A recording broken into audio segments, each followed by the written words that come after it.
So what was the other one again? The SDR. Oh, yeah. And then the Montague. And why do you want to move that? Because I think that we have to have the conversation about the Montague contract for service before And then do the the- SDR. I have the same notes. Yeah. Okay. If we're paying Yeah. overtime, no. Okay. But part of me thinks that the Montague component would be best to be discussed in closed because it only pertains to one individual on staff. Okay. So- I'm happy with that. Okay, so either, do you want to push it for tonight at the end of the in-camera? Because the Rise and Report could come forward at the next Right. committee of the whole. It could be. We just moved that. But now we can't say that we're moving it in camera because it's already identified what it is. Good point. So why don't Why don't we defer the discussion defer. on that? and then have it added as a in-camera as an identifiable individual next meeting? Right. Yeah. Okay. Right. Okay. Because I had the same issue. Okay. Excellent. Well, we're all on the same page. Why do you go get the shirts? And not making me happy about it. Do you know what we paid to have a planner here for one of my mathematics for 1 day a week? $90,000. This is a steal for them.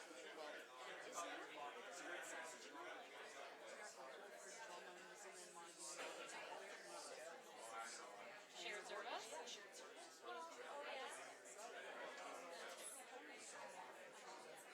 But this came forward because he was doing this when he was at the meeting. So it was just a carry forward. He may even submit it. Does it make sense just off the basis?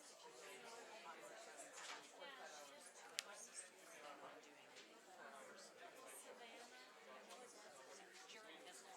And it's not good. It's not good. No, I totally, yeah, same page. Yes, I had that all on my agenda for, what is this about? Okay. Let's rock and roll. 2 minutes.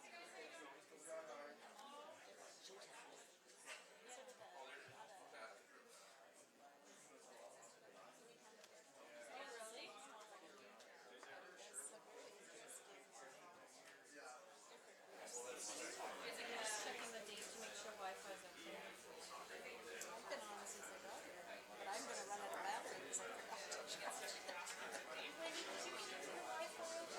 Yeah, he had to And you told the guys they're going to share that package?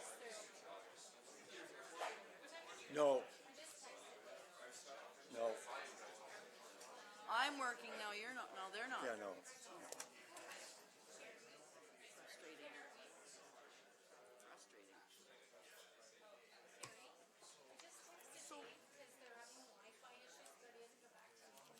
So, But we'll start. Yeah.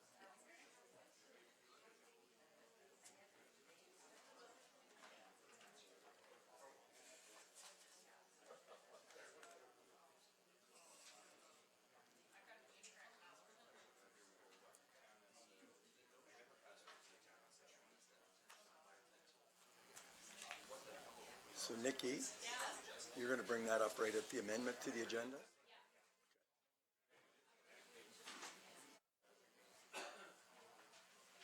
Okay, Mr. Mayor. Yep. Good evening, everyone. Welcome to Smiths Falls Committee of the Whole. Nice to see everyone out. We're moving right in to call the meeting to order. Amendments to the agenda. We have no regrets tonight. Yes, Nick, Councillor Dwyer. Thank you. I have two. They're deferments. One is the Land Use Planning Service Sustainability Review Report, and the second is the Shared Service Agreement for Planning Services Report. So that's item 7F and G. Any other discussion on that?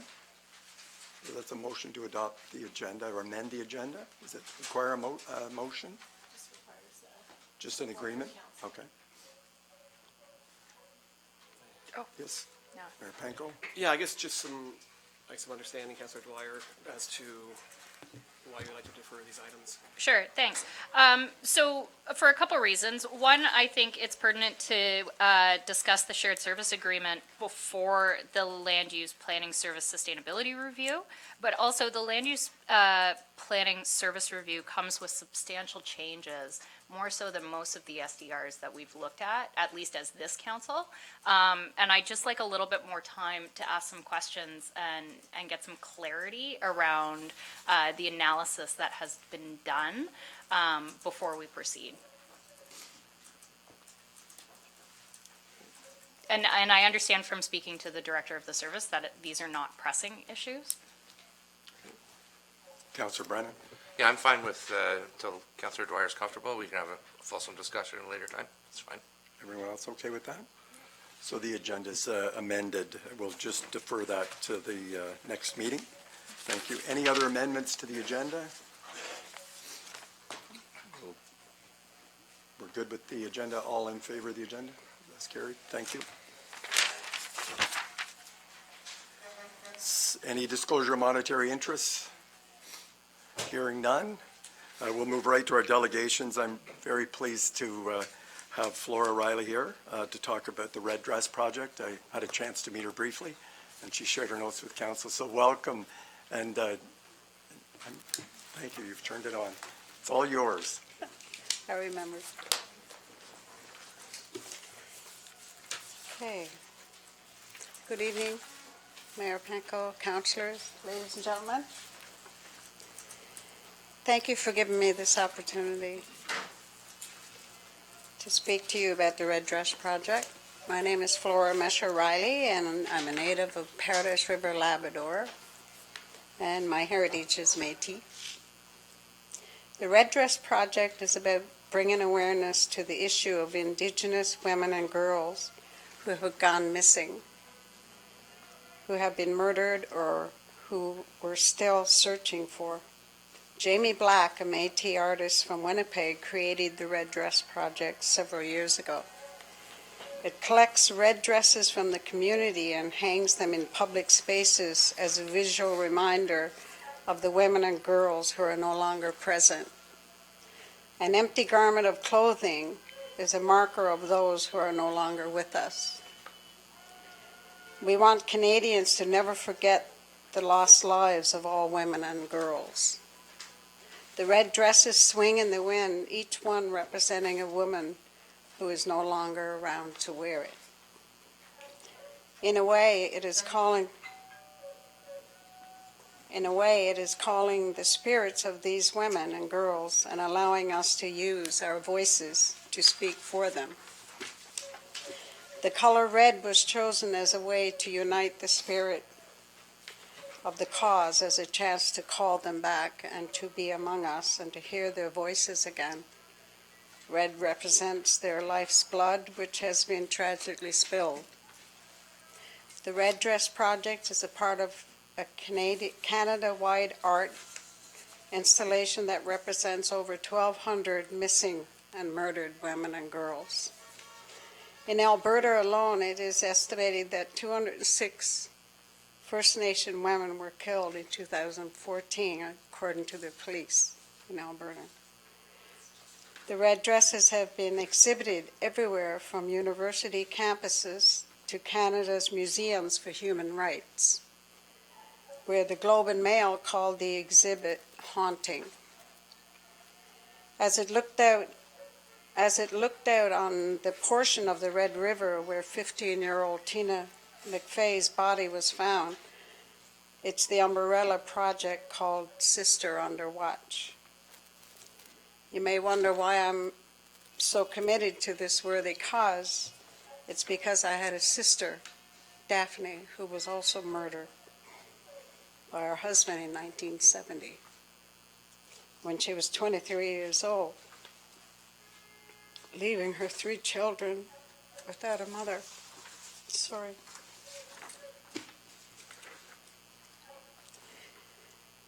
My sister's birthday is in May, so I've decided to hang red dresses on the birch tree in front of my home in Smith Falls on the 5th of May this year, in Daphne's memory and for all the missing and murdered Indigenous women and girls.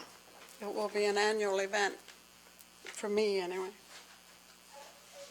Today I'm asking the town of Smith Falls to work with me to plan a remembrance ceremony or just to officially observe Red Dress Day in May, so that people can donate red dresses in memory of someone who touched their lives, or to hang a red dress outside their home, or even wear something red as they go about their lives. People who become aware of the project are often shocked that it is such a widespread issue in Canada. So the image of the red dress blowing in the wind can speak to a lot of people. The participation of the town would go a long way to raise the awareness of this very important issue. We want to make sure there are no more stolen sisters because of their lives matter. Thank you again for letting me speak. God bless. Thank you very much, Flora. Please, if you want to applaud, I'd be happy with that.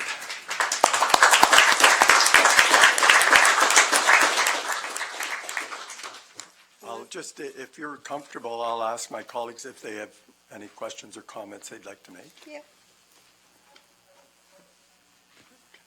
Councillor Allen? Yes, thank you, Flora, and thank you for bringing such a personal story to us. It's not an issue that I haven't read a lot about and am alarmed about. And for us to recognize it in our town, I think is a very nice thing to have the ability to do. I'm just thinking that perhaps wearing something red would be easier for us than trying to hang something, and plus it wouldn't be in memory of someone like yours is. Yeah. What, do you have some kind of feeling about what you'd like us to do as a community, or? Well, like wearing red that particular day or whatever in May, sometime in May, like the guy Yeah. over there, you got a And I red, know it's part of, red tie on. I Yeah. appreciate that. I know it'd be interesting to hear from our student counselors, but I know that the school, there's a part in their, I think it's Yeah. their history program where they talk about some of this. There's a lot of people, like, oh, if you go in and Google it, it's amazing what I you'll know. see.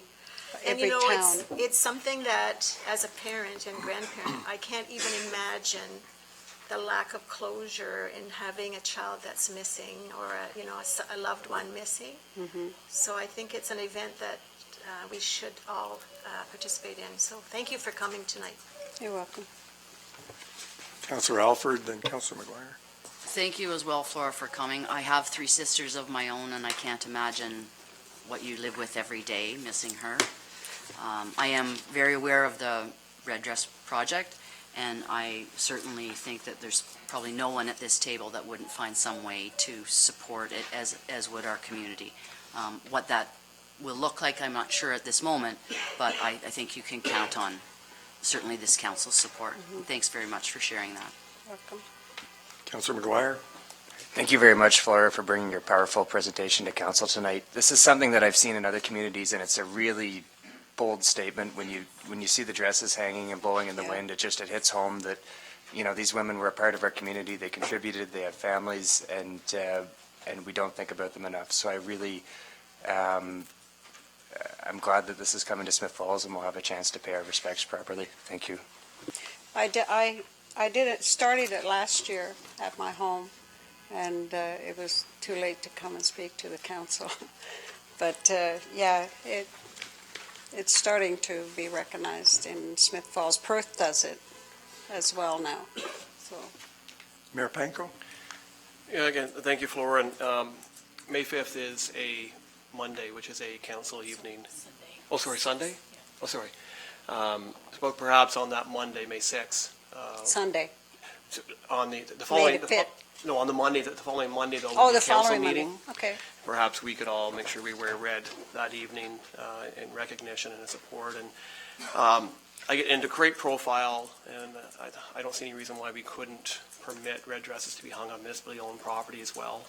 I mean, it's one thing to have it in a neighborhood. I think it's something else to have it in an area where there's some profile. We've got some trees out here, so I personally don't have any issue with some red dresses hanging from some of our trees that day, just to try and create a higher level of recognition. I have 10 red dresses to hang.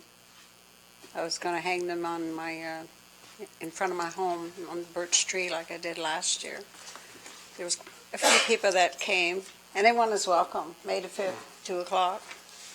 Highway 43, 3032. If you want to come, you're more than welcome. We can all do our part. Thank you. Okay, thanks. Thank you very much, Ms. Witch. Thank you. So our next delegation, Kevin Grimes from Remax. Okay.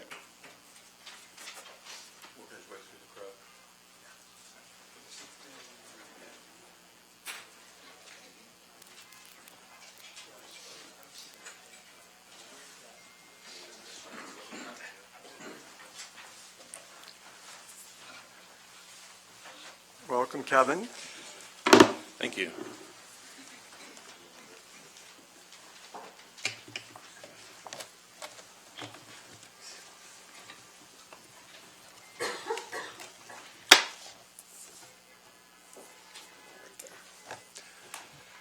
Thank you very much. First, I'd like to thank town staff for your professionalism in dealing with my request to be here tonight. This is the first time I've spoken in here, so excuse me if I've got some nerves. I'd also like to thank council for allowing me to speak, in particular those of you that were in favor of me being here. First, I'd just like to introduce myself. My name is Kevin Grimes. I'm here to talk about the redevelopment of Beckwith Street from the perspective of a property owner. I'm also a business owner on the main drag, and those two sort of commingle. So if I'm speaking about my business, it's to do with the property itself. My wife and I own the property at 5559 Beckwith Street North, which is also known as the Justice Building in Smiths Falls. This is a 15-unit building with 4 commercial spaces.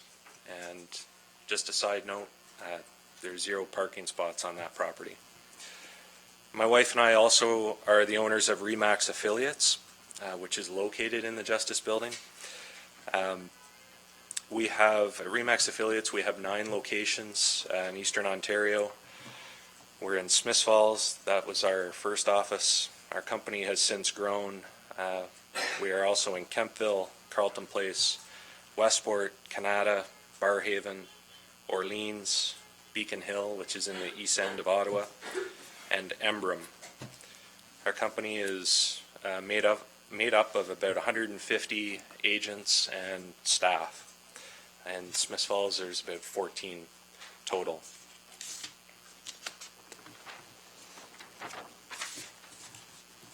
So today, I'm not here to tell you that my business is going to suffer as a result of parallel parking. My business will be just fine. I am here to tell you today that I do have concerns about a few things.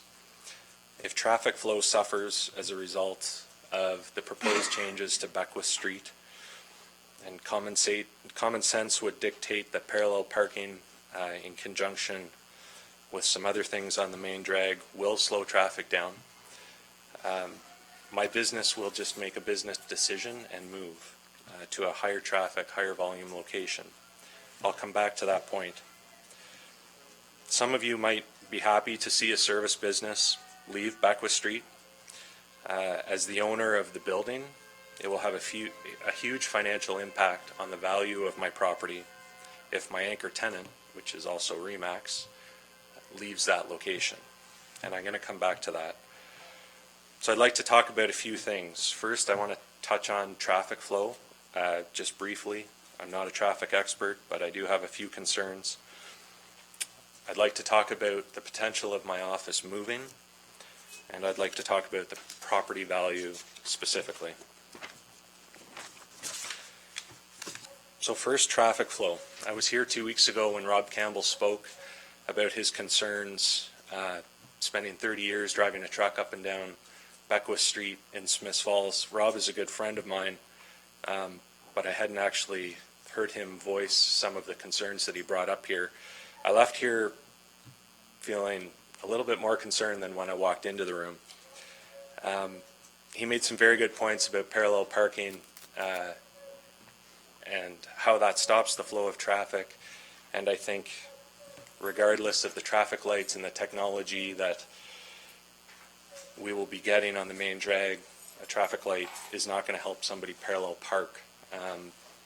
What Rob didn't know during his presentation that's become a little bit more clear is the technology around the pedestrian crossings. So it's my understanding that the pedestrian crossings that are proposed at William Street and Church Street are simply push a button, don't even look both ways, and walk across the street. So I guess I have further concerns to what Rob said a couple of weeks ago. If I'm driving up Beckwith Street and I get stopped by somebody parallel parking, and then I get stopped at a red light, and then somebody comes out of their new apartment in the Rita Hotel and wants to go to the bank, now I have to stop again and wait for them to cross the street. Now I'm probably hitting the next red light at Russell, and then I might hit another pedestrian crossing the road at Church Street to go to Tim Hortons. I think the steps that are being taken are just too much at once from a traffic flow point of view. I don't have anything against the pedestrian crossings. I actually think they would be great in the downtown. I think the pedestrian crossings with parallel parking are just not a very good recipe for traffic flow. On top of that, Council has recently taken steps to unplug the traffic at Lombard and Abbott, which I commend you for. That was the right decision. I was glad to see the town purchase the property on that corner, and Remax thanks you for your business. But it just amplifies the problem that we will have on the main street. If Beckwith Street slows down and the traffic learns that it's quicker to go down Abbott Street and out Lombard, that's the direction that they're going to go.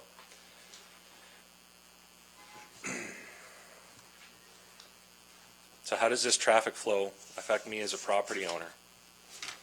Well, simply put, if my anchor tenant leaves my building, the value of my building is going to be dramatically affected. So I'd like to touch on the possibility of my business moving.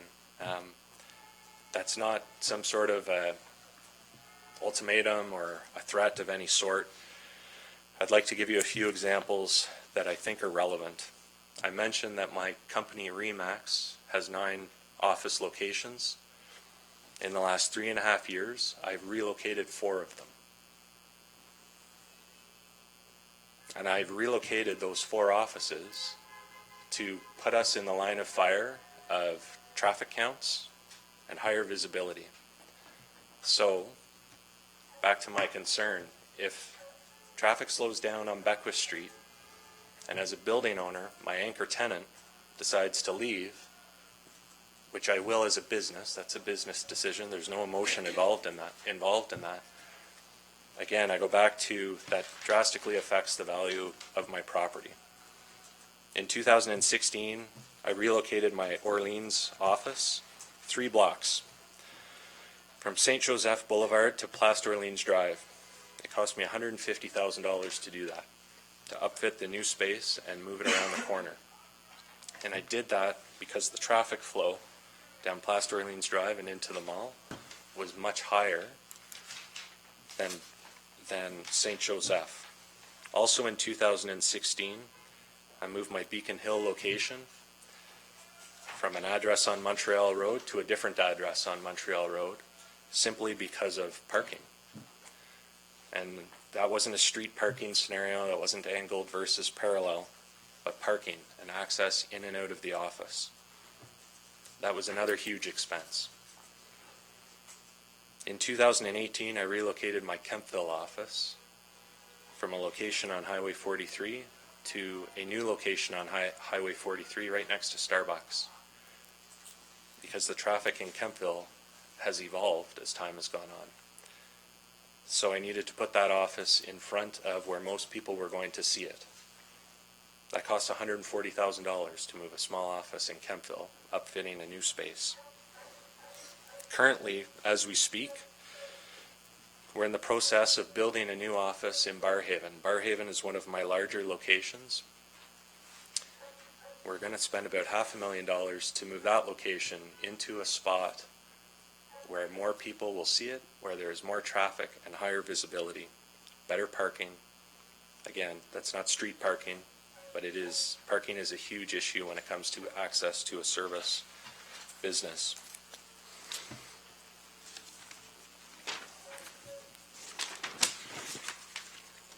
So moving my business is certainly not off the table for me.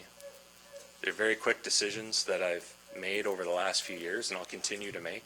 We constantly sit down and evaluate our space and where we would best be located.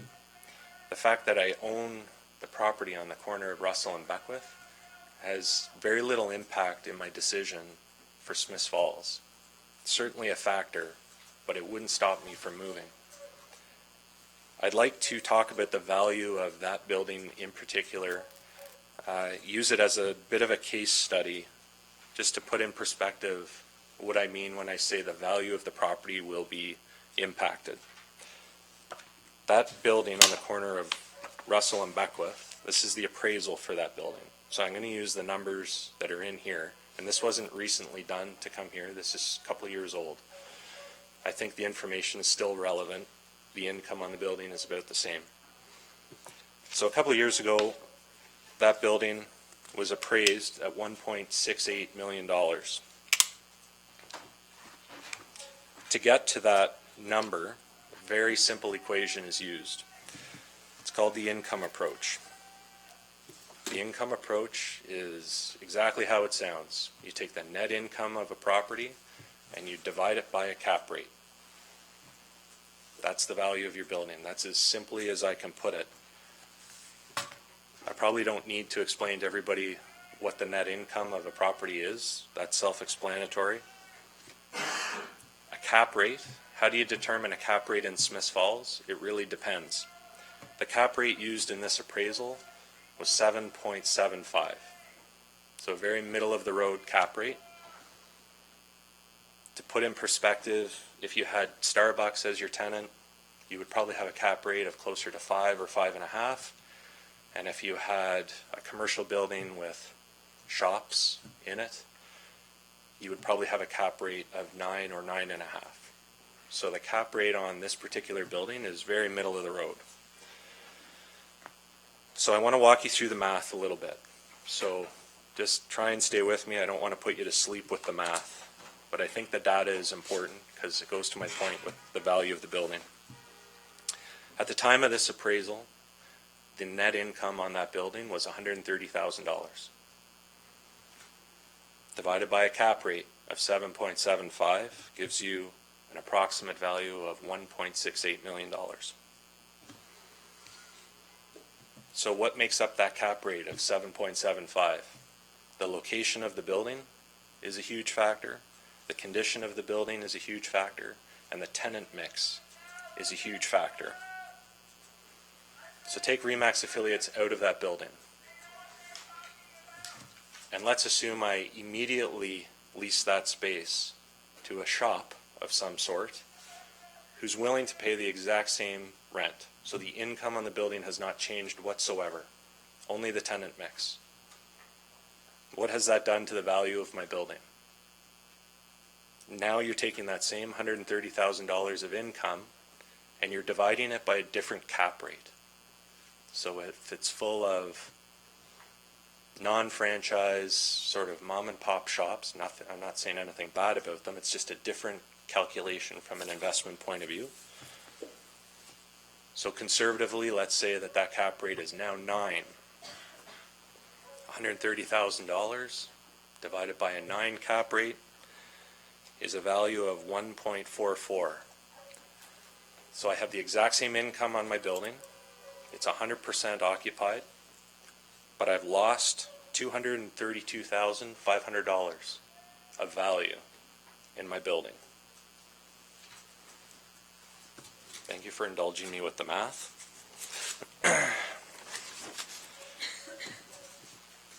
I have a couple of concerns as a commercial taxpayer on Beckwith Street. My taxes at the Justice Building currently $18,000. I'm sure they're set to go up. As a taxpayer on Beckwith Street, I guess I'm becoming more and more concerned as time goes on that this project on Beckwith Street is not going to receive funding and that it will end up being financed. And I might be wrong on that point, but that certainly seems to be the direction that it's going.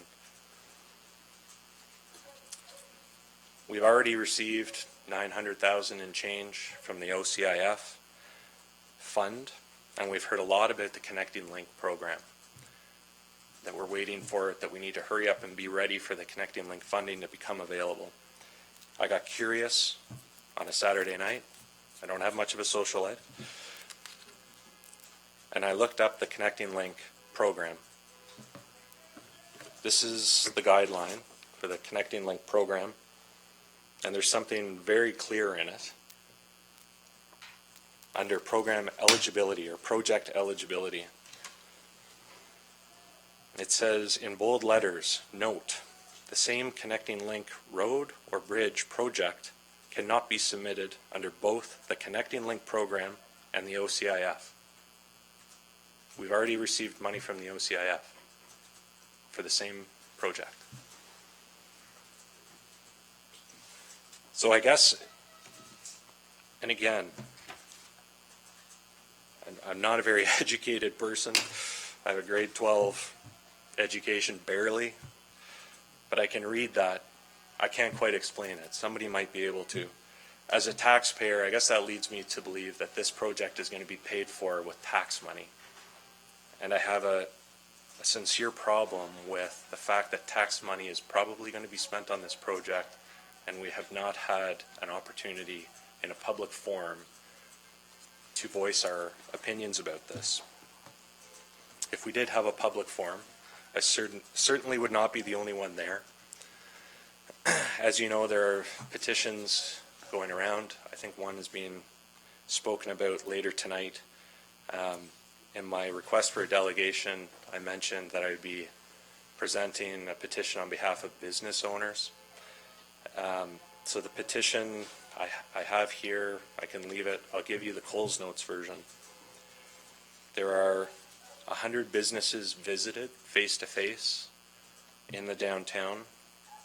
83 of those businesses signed and wanted option 1. 6 of those businesses signed and wanted parallel. 11, no comment. That's a significant piece of information, I think, that needs to be considered by this council. It was stated at an earlier council meeting that the previous petitions weren't sufficient in some way because of numbers or location and whatnot. I think this deserves attention.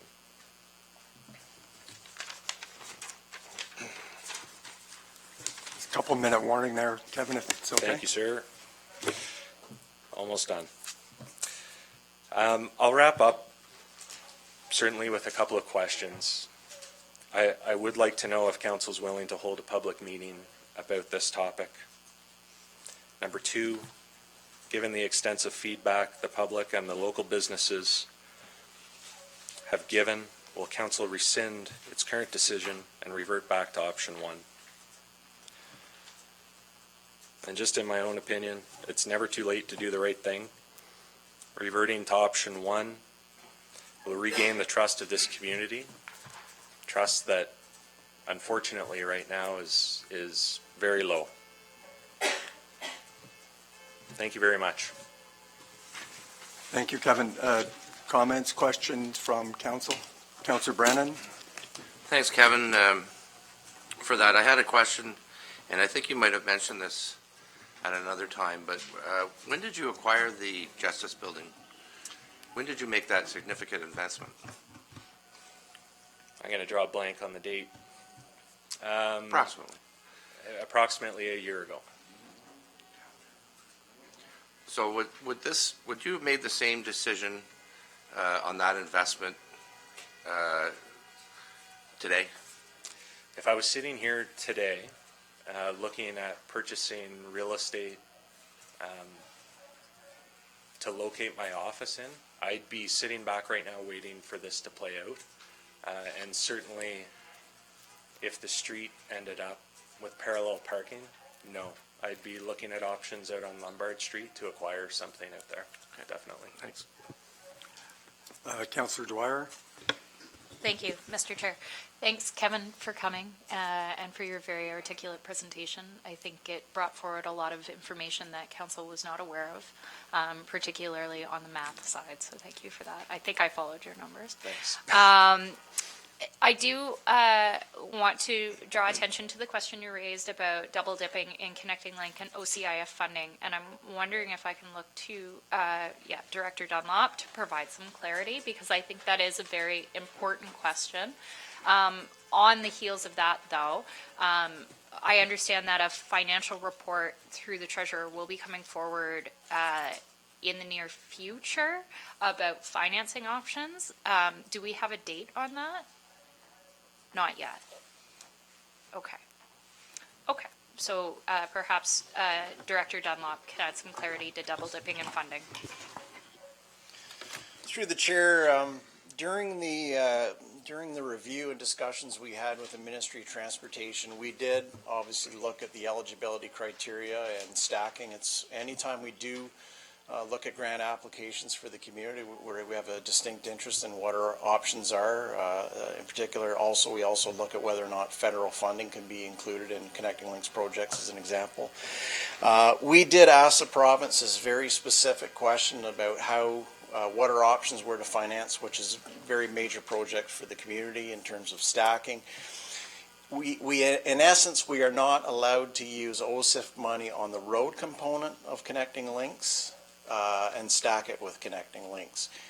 The response that we received in the province in terms of our options, as long as our tender is structured so that the underground component, and in particular the sewer separation project, that is in effect our OCIF top-up project, as long as our tender explicitly breaks out that component as work in a traceable format for their auditors, we can apply for Connecting Link for the upper road component.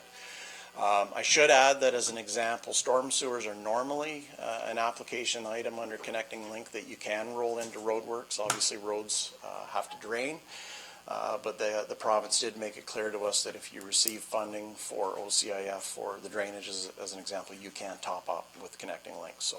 So the Connecting Link application money would go to things like the reconstruction of essentially the throughway of the street. That's your northbound, southbound, and your center turn lanes. Your 3 traffic signals. The lights that would be illuminated at those signalized intersections are also eligible. And a portion of the sidewalk might be eligible. So there's a little more little less clear part in terms of that application guideline when it comes to those pieces. So in essence, we can apply for the 2 as long as we structure our bidding accordingly, and we have. Thank you, Director Dunlop. Councillor Dwyer? Thank you. I just have one more follow-up question. Director Dunlop, I understand that the tender for the work will be closing shortly. If we do not have a Connecting Link application filed before work begins, which we anticipate will be in May, are we continuing to be eligible for Connecting Link funding? It's difficult to say because the province is not going, if they do roll out a Connecting Link program, it will not be conventional in its past form. What they typically would do would be roll out the program in October of the year. You'd have the better part of 3 or 6 months after you make your application to hear back on the results. We are obviously awaiting with bated breath to find out what happens at the budget on Thursday provincially. If a program is rolled out either in its current form or reduced form, my understanding would be at best the money would not be flowing or the awards wouldn't occur until June. That's very speculative in terms of how it would play out. We have raised the question with the province in terms of how the award dates would come into play. Obviously, if the province of Ontario rolls out money for construction in the middle of the construction season, one would beg who will be eligible. So the situation, this will always be the challenge with any infrastructure project of this magnitude. You've got your underground funding you're going to try and seek, and you've got your above ground funding you're going to try and seek. It's very difficult to hit the mark on both. So we've got $1 million worth of funding we will lose at the end of the year. Who's to say a year from now, if the Connecting Links program does roll out, OCIF might disappear as a program. So the challenges and odds of getting full funding on a project of this magnitude is clearly challenging. We have reported that as such in the past. So again, the town has a long-term financial plan. We do have investment levels that we need to make in our own house, so to speak. The Connecting Links, the Beckwith Street project, as an example, represents almost 2 years of investment in infrastructure when you look at what we're doing. So that's part and parcel why this project was originally staged, so that we do a year of construction, we wait for a year, and then we resume with a second phase. Again, all with the intention of maximizing affordability for our taxpayers, and also optimizing our chances to seek out grant funding for this project, because it's in our interests and it's in our strategic plan to seek out those funds when and where possible. Thank you, Director Dunlop. Councillor McGuire? Thank you, Director Dunlop. So we've got $1 million in the bank, and if we put this off, we're really gambling with $1 million in the bank. So there's a lot of money at stake if things don't go ahead, I'm understanding. The terms of that grant expire December 31st. And is there any way that the sewer work could be done without disturbing the top, or that the top could somehow, I don't know, stay the way it is with it and get that $1 million in the ground? I would suggest trying to undertake the underground on Beckwith Street without doing the above ground would be highly inefficient in terms of trying to get the street rebuilt. Just in reality. You would tear up a lot of road, you'd still have to reinstate it, and then you'd have to rebuild it again, so. Okay, thank you. Anything further? Thank you, Director Dunlop. Thanks. Any other comments? Councillor Alford? Just one, set aside the parking versus angled.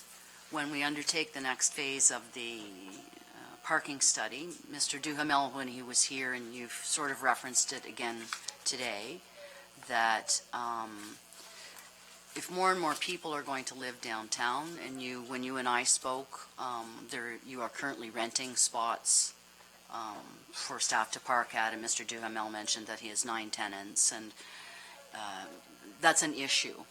And I think that DIS, and I asked that question of the CAO about a week ago, that if more and more people are going to live downtown, and if there's going to be Parkview, and if there's going to be more traffic, pedestrian traffic downtown, then would that become part of what we look at during that next phase of the parking study? And that is in fact planned. So I don't know that it gives you any comfort, but there is plans for broadening our look at parking. In the past, we've been taking money in lieu of parking as part of our site plan developments. That's no longer, that's not really any longer what we probably should be doing. It's the same for taking in lieu of green space. I don't think we should be doing that anymore either. So that is one comment I would make to you, Kelly. Mayor Panko? Thank you, Kevin. And I mean, our community is going through real transformation and a lot of change right now. You take the development, the Otis building out in Lombard, where there will be a Starbucks coming in, and other development. The Complete Streets model is designed to get more people out of their cars and walking around downtown. It's designed to enable people from all modes of transportation, to reduce barriers to accessibility, to enable better accessibility downtown. And to get, I think as Councillor Alford mentioned, more pedestrian traffic, more people moving about.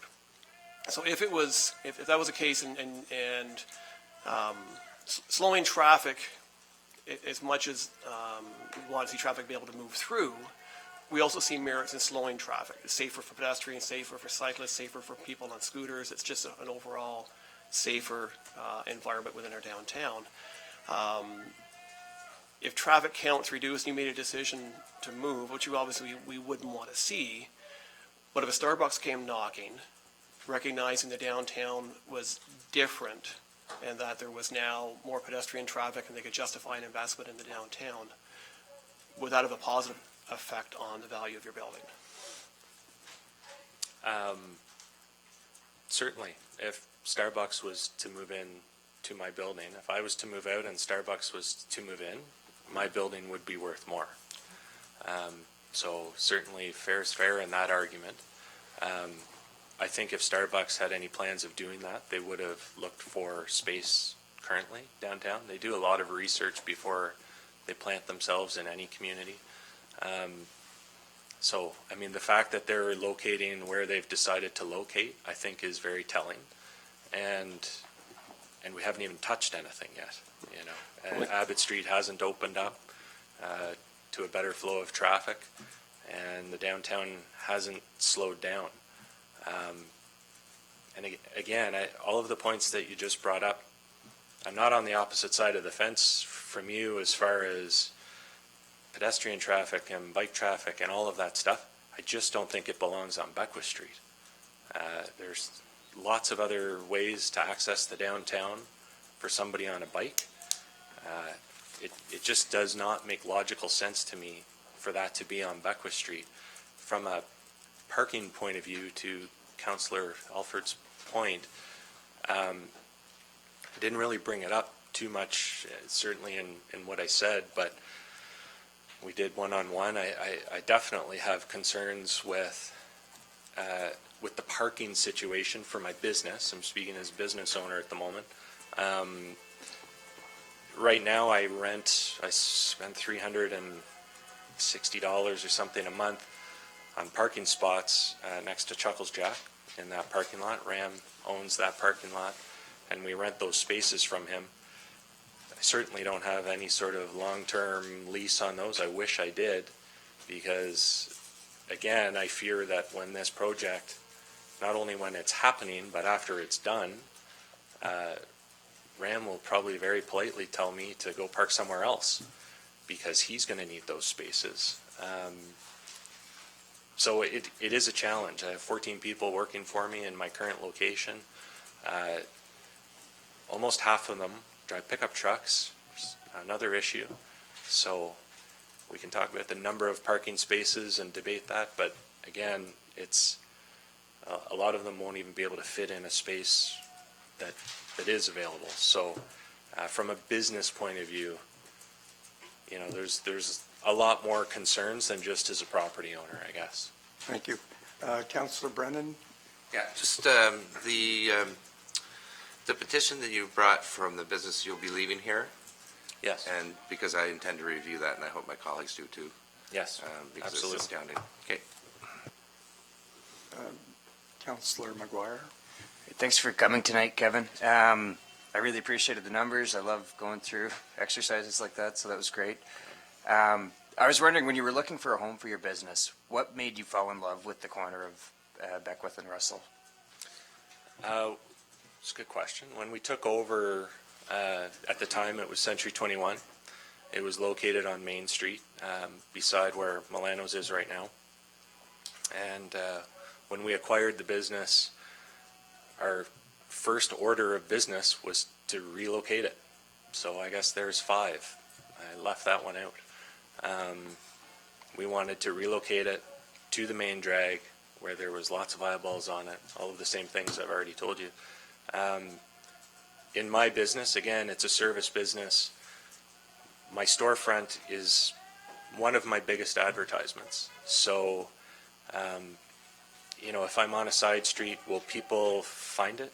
Yeah, they will if that's where their destination is. But it's really the advertising that is the biggest concern. So somebody might drive by my office, for 2 years, once or twice a week. It just keeps my business top of mind.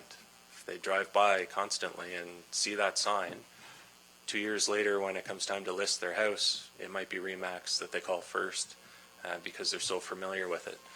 So it is really just about the traffic and the exposure. So again, from a business point of view, it's not an emotional decision for me. From a business point of view, if the traffic's going a different direction, that's where my business is going. It's that simple. Thank you. Councillor Alford? Kevin, when you say that, and I can certainly appreciate that your brand has to be out there front of mind.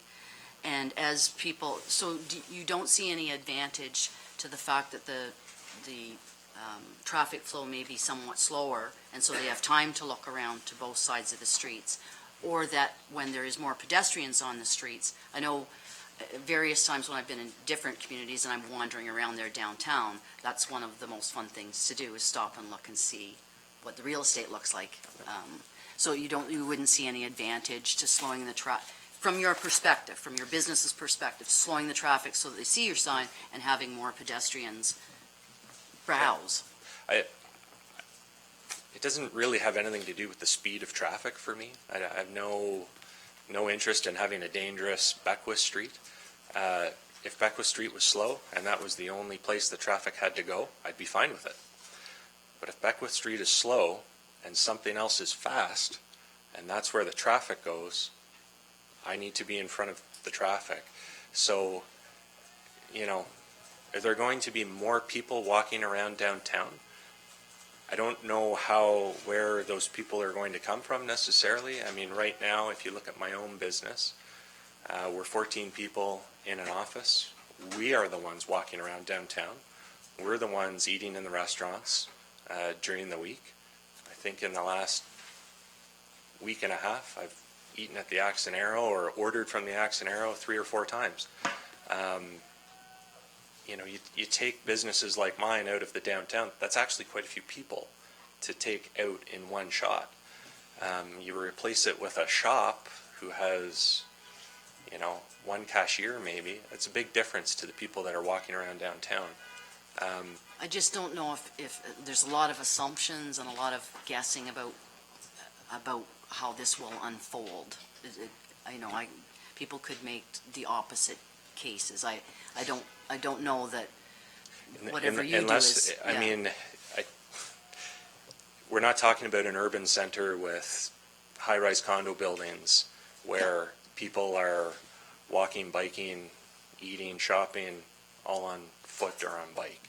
That's not how this community is made up. And certainly there's no proposed condo projects in the downtown. So again, I'm not trying to make an assumption. If I am, you're making the same assumption on the flip side. I don't believe that reducing the number of parking spots, making it more difficult to park, and slowing down the main drag is going to produce more people. That's just my opinion on it. Fair enough. Thank you very much for coming. Appreciate it. Just shut that mic off if you don't mind. The petition, you that'll want me get to just passed pass it down? Before we move to the next agenda item, I do want to make a couple of remarks regarding this presentation. And I'm glad that Dennis Staples and Don Quinn are both here because, and I've known Dennis for 35 years and consider him a friend. In 2012, when this town was going through a really difficult time, and we had some leadership then, it was good. They were looking ahead because there was a lot of money to spend.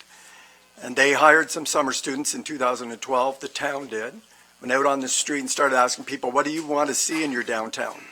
What do you want to see in your waterfront?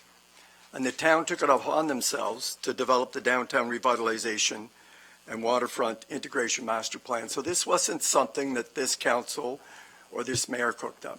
The council of the day, Don and Dennis and others, developed an exciting revitalization for our downtown. And they talked to hundreds of people, interviewed businesses, and had work groups on that and hired a professional consulting group.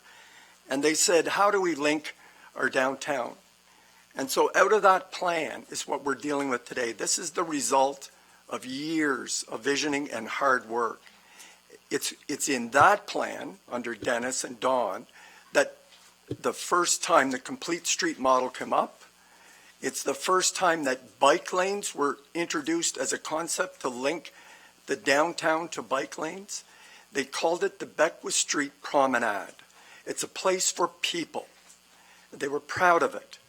They also brought up it's time to take a look at the parking configuration, and they went back and forth between the pros and cons of parallel parking and the pros and cons of angled parking.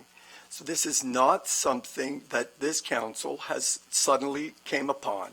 This was years of hard work. That study led to the most recent study on our downtown revitalization, which recommended what we're dealing with today. It's been years in the making. The vision is about people and community and a downtown that is, when they looked at it in 2012, if you looked up and down Beckwith Street, you saw a large parking lot with a highway running down the middle. It had no appeal. And so today, what the vision is that you started us on and that we're trying to implement is the vision which takes the automobile as not the center stage of our downtown, but puts people in the center stage.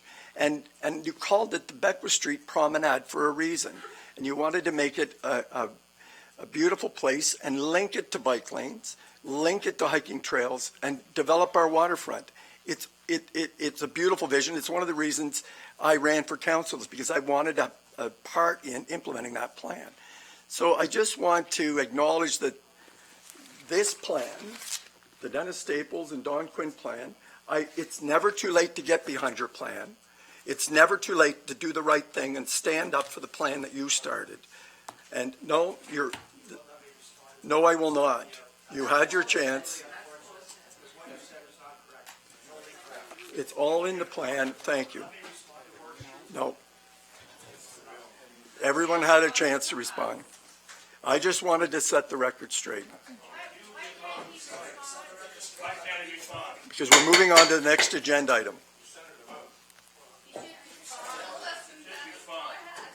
So the next agenda item is the adoption of the minutes from February 4th, February 11th, February 25th, February 4th, February 11th, March 11th, and March 25th.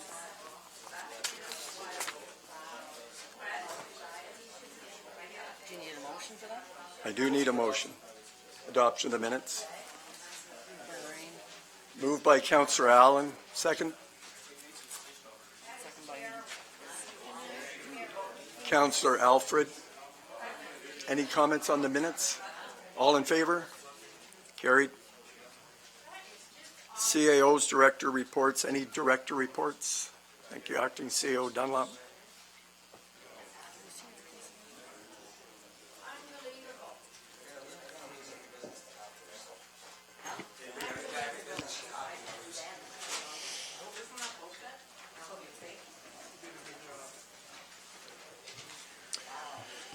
Thank you, Mr. Chair. A few updates for the committee tonight. I wanted to report that the tenders for the sewer cleaning and camera work closed on March 21st. We received one bid from Clean Waterworks, Inc.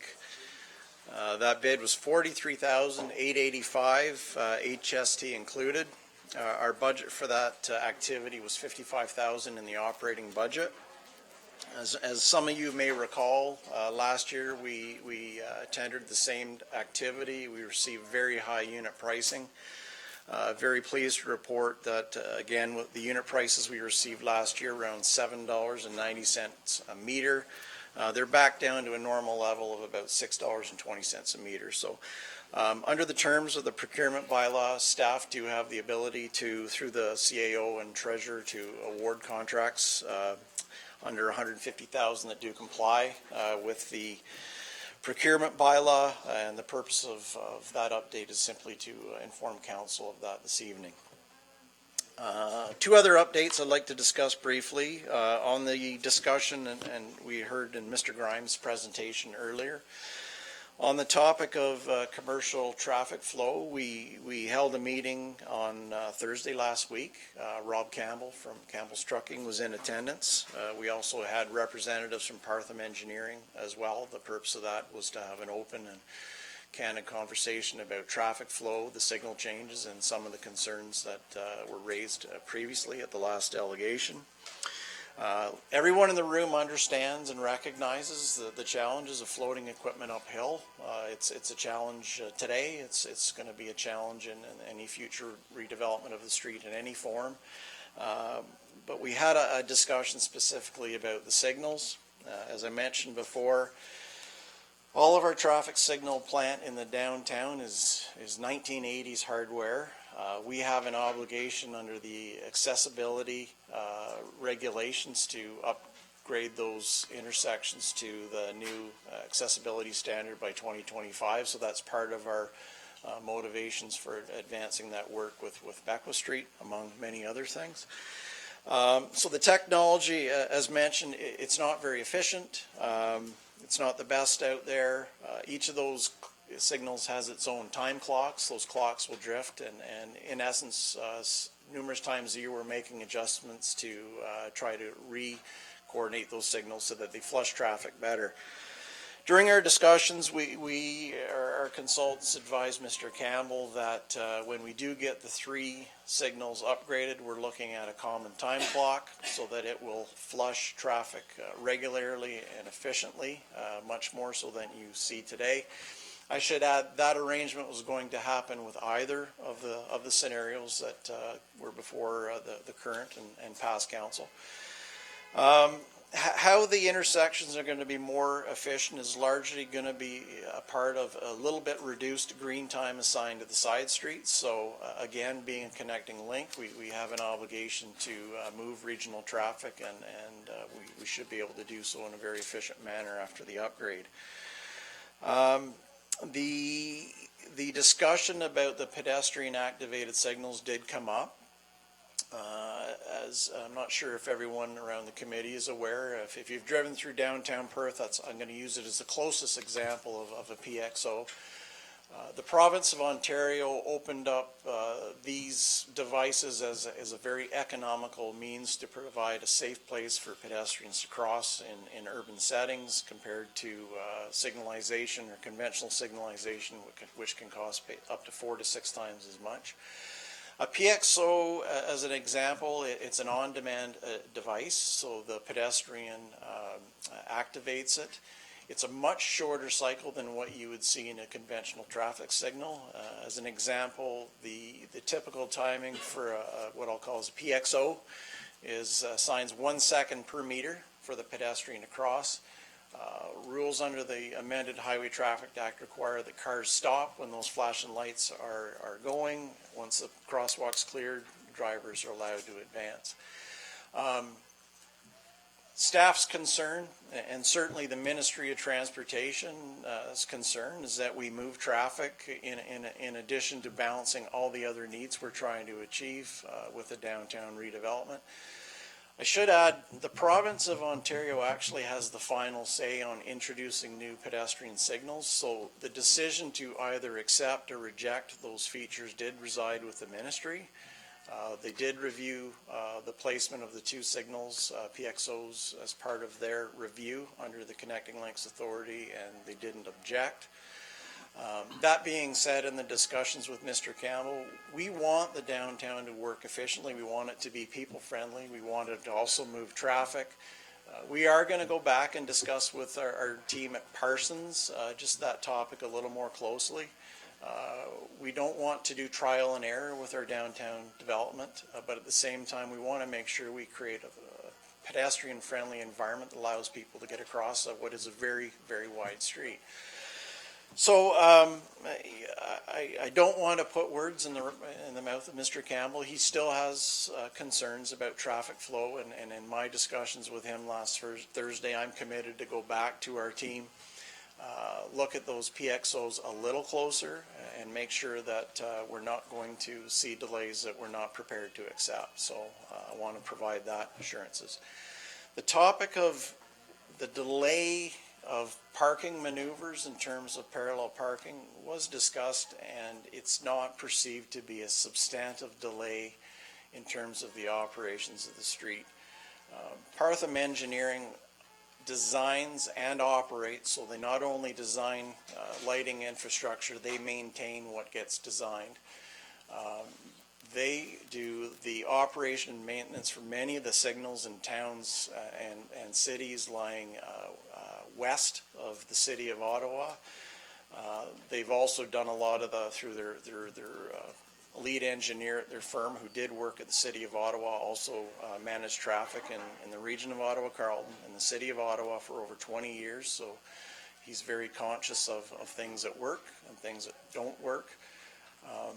And again, through the discussions with Mr. Campbell, it was identified that we do not see parking maneuvers as a major delay in terms of the flow and function along the street. So that's the opinion there. Again, I come out of that meeting with the understanding there's a second need to look at the PXOs. I'm committed to do that, and I just wanted to report to committee that seems to be where the most of the concerns lie at present. So. The third update I would like to mention to the committee as well relates to accessibility. With any scenario that's endorsed by council, staff wants to assure everyone that we're providing the most accessible option. Over the last couple of weeks, we've heard concerns about the transitions between the parking bays and the buffer and the cycle track, or what we'll term as the raised cycle track. We have a transitional zone there that we have to A, manage the drainage that runs down the street. B, has to provide an indicator to a car when they're parking that they know where to stop so that they're not ending up on top of the buffer or the cycle track. And third, we want to have a transition that identifies that distinguishes a line between the two zones. So the design that had been produced was for a 4-inch curb.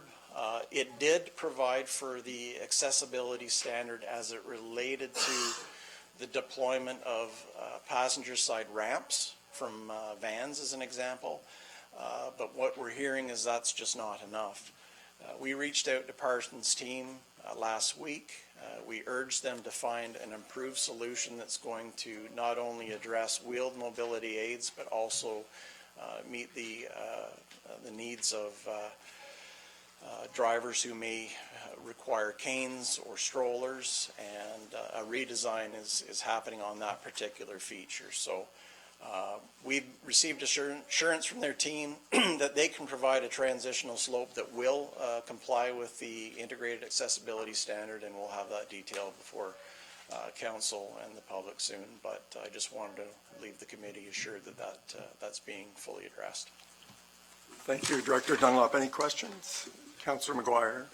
No questions. I'd just like to publicly thank you for all the work you put in with the accessibility stuff this week. I know it was it kind of came up out of the blue almost, but I think it is incredibly important. I'm glad that things were able to get to the point where looks like we'll have a solution we're happy with.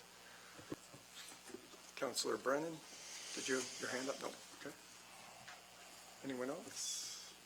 Thank you, Director Dunlop. Any other director reports? No? Hearing none, thank you. Correspondence items. 6A, we have a letter from Mr. Hamilton and an update on his petition. It is available for review by Councillor, and Councillor Brennan wants to speak to that. Yeah, I request that letter be read to full council, please. Want me to read it? You're the chair. Absolutely. And we had a little trouble with our, okay.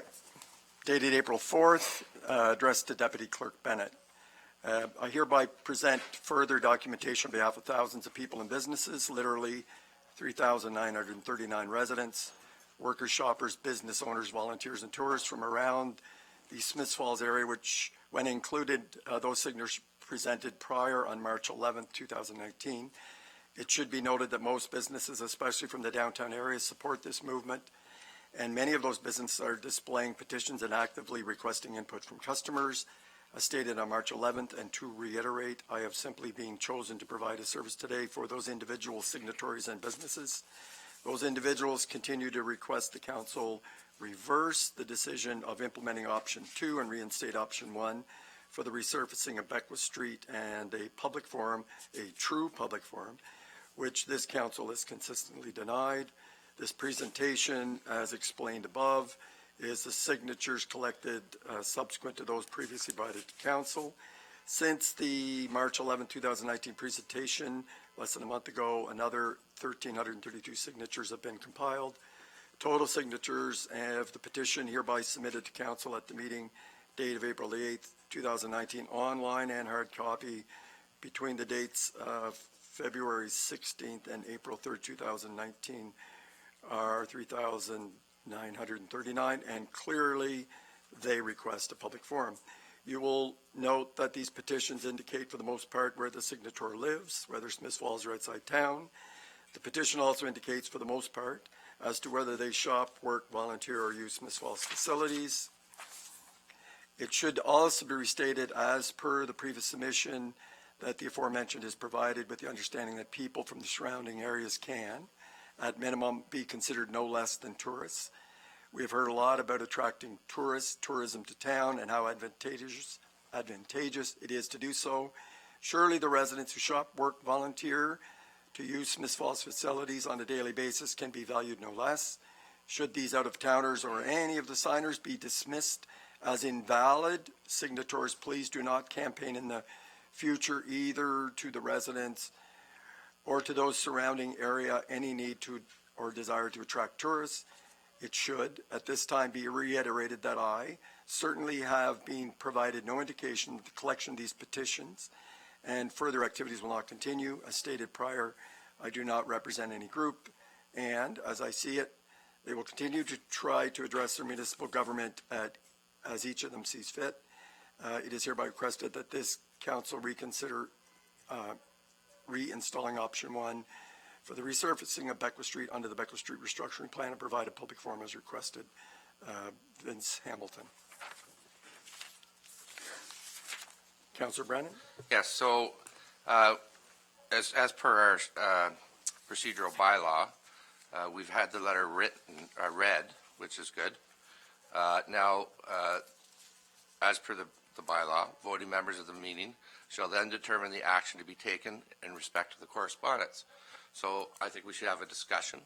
I'd like to lead it off by saying, since the mayor, former mayor, wasn't allowed to speak, I'll speak for him, that the notion that this is a made by Dennis Staples and Don Quinn, by the way, I was there, plan is ludicrous. It's offensive, and I'm sure that the former mayor would say that.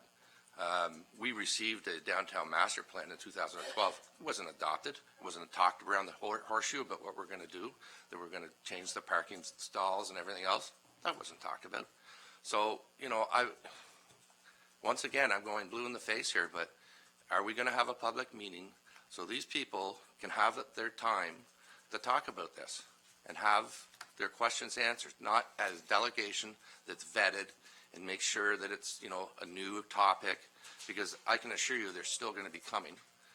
And, unless we have some sort of public forum here, this isn't going to end. And, I was astounded by Mr. Grimes' petition, the number of businesses that have expressed an opinion about this in the downtown. So I'll open it up. I mean, I've said all I can say, and obviously you people aren't listening to the people that live here and pay taxes. Thank you, Councillor Brennan. That downtown redevelopment and waterfront plan was adopted by resolution of council. I went back and checked. Well, we didn't talk about a parking plan. This isn't a made by Dennis Staples plan. You know that. He was the mayor at the time. Oh, okay. That was the vision of the council of the day, and they adopted it by resolution. No, you're wrong. Councillor Dwyer.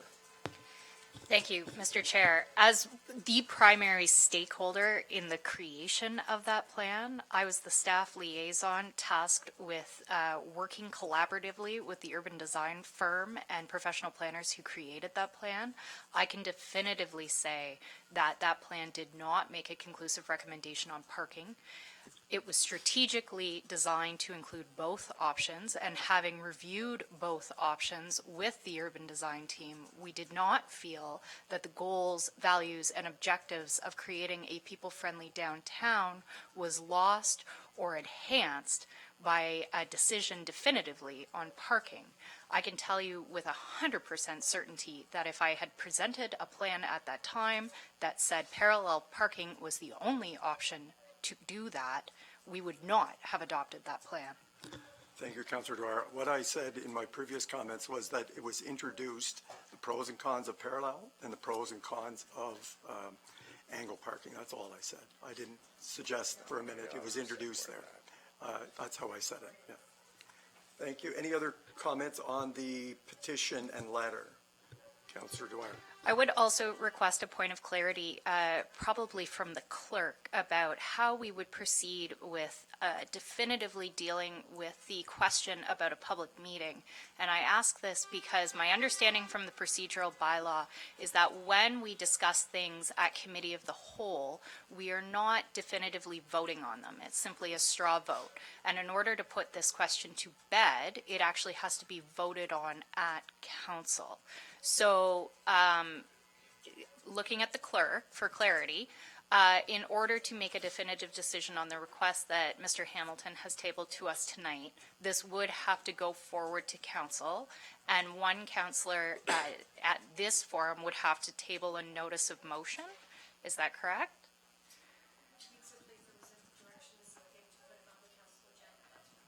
Okay, and then when it appears on the council agenda, does it have to appear as a notice of motion with a time between when it first appears for consideration to when it is actually voted on? Not necessarily, it could be voted on the same night. Okay. And I just would like to double check back in January whether we did say we're not having one, and was it passed? We did not. I We don't recall voted that. in a straw vote at this table Okay. as committee of the whole, but it did not go forward to council. Okay, that's fine. Further comment on the letter and the petition? Yeah, I do. Okay, well, Councillor Alfred's next. Yep. Just with regard to the petition, I haven't gone through the latest submission by Mr. Hamilton. I can only speak to what was there before. And a couple of my colleagues, I shared those notes with them.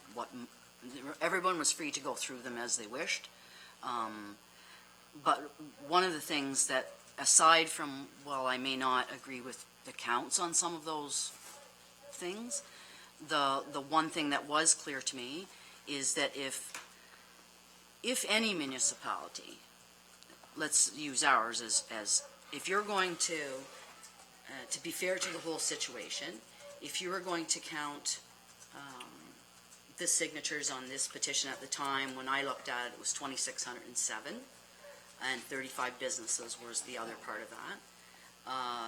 But those came from far and wide, far outside, in some cases considerably far away from Smiths Falls, and a lot of them quite clearly in the petition state that they're not from Smiths Falls, they're from somewhere else.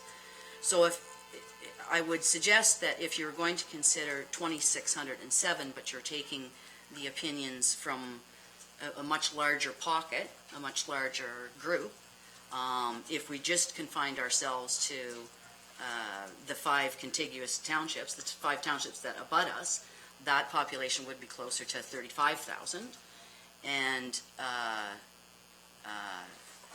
then if you broaden that, in that many of the petition signatures, more on the digital or the online petition that they did, they were from across Canada, from coast to coast. So again, Mr. Hamilton tonight and previously has said that we must consider all of the people who have an opinion from outside of Smiths Falls. I don't agree with that. We were elected by the people of Smiths Falls, and we took an oath to look after their interests. And that's not to say that we don't appreciate the interest and that we are the community of interest for these 5 townships. We're the biggest place to go do their shopping, get their doctor, see their bank, and it's not that we don't appreciate that.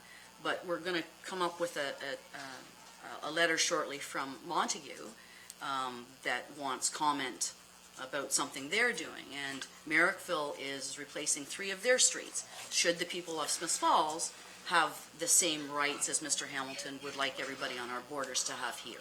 I do not agree. Councillor Brennan and Student Councillor Telford. Well, I disagree. I spent at least 2 hours going through every name, and I would say, and what I'm going to do actually, I'm going to come back and then I'm going to count them. I'll take a day and do it.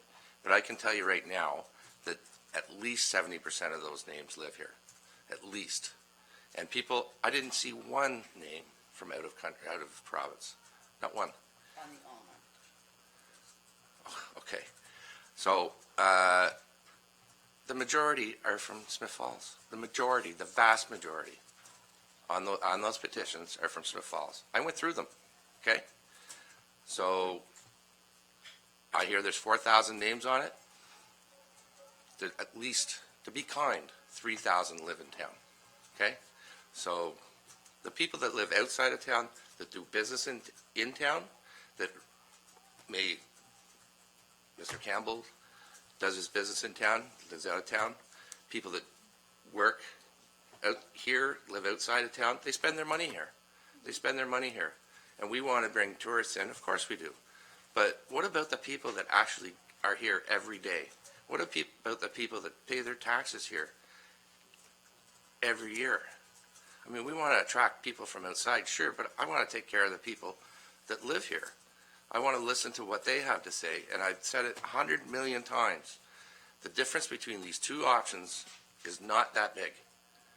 And why we have to thumb our nose at everybody else is beyond me. For a concept that was made in Toronto, a complete street concept that was made in Toronto. So I can't say anything more. Student Councillor Telford. Jay basically just summarized everything I was going to say. Okay, thank you. Mayor Panko. The Complete Streets movement has been underway for over a decade and originated in the U.S. and it's spread across a lot of North America. And I think 85% of Ontario's population would live in a precinct, a municipality that has a complete streets policy. And the idea is to make an inclusionary streetscape, to create an environment that enables, as I mentioned, all forms of transportation, people from all walks of life. It's to remove barriers to accessibility and to make sure that everyone can enjoy the downtown equally. When it comes down to the petition, and I respect the fact that there's been all kinds of effort from all kinds of people who are opposed to council's decision to gather names both online and in written form.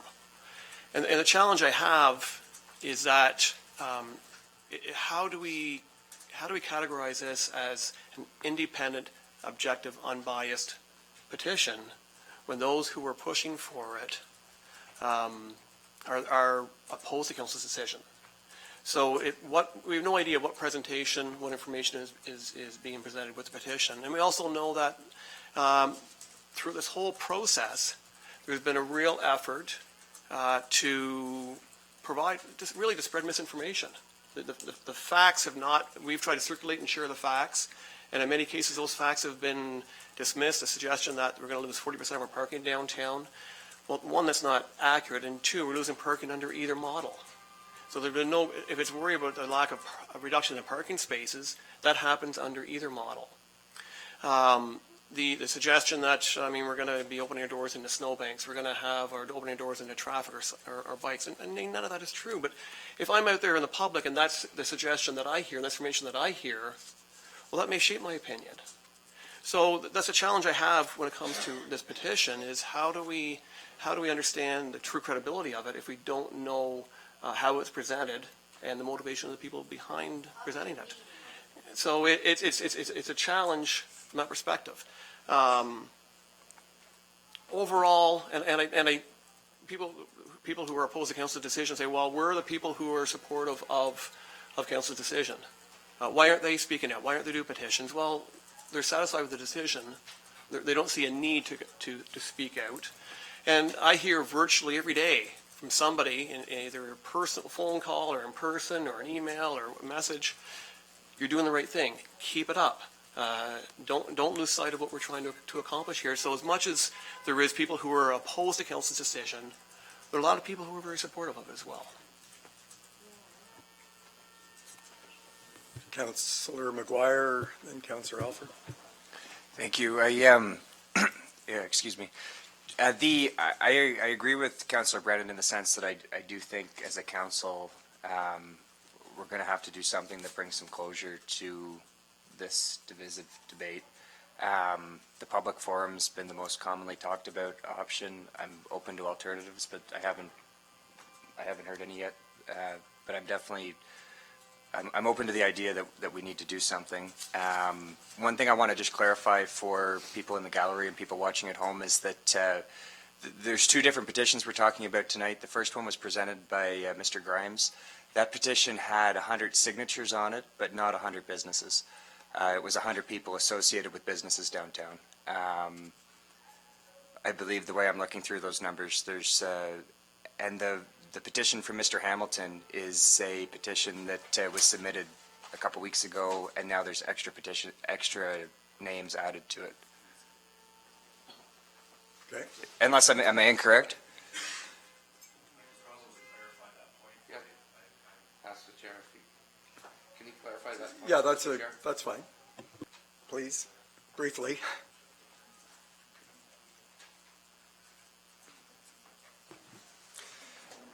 Just to clarify what you just said, I'm assuming if you were looking at a business like mine, you may have seen a few signatures. Is that correct?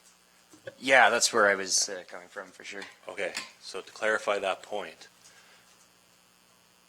the people that work at RE/MAX affiliates or other real estate brokerages in town are business for self. They receive a T4A every year. They are not employees of RE/MAX affiliates. They are business for self. They are T4A. So those are individual businesses that work within my business.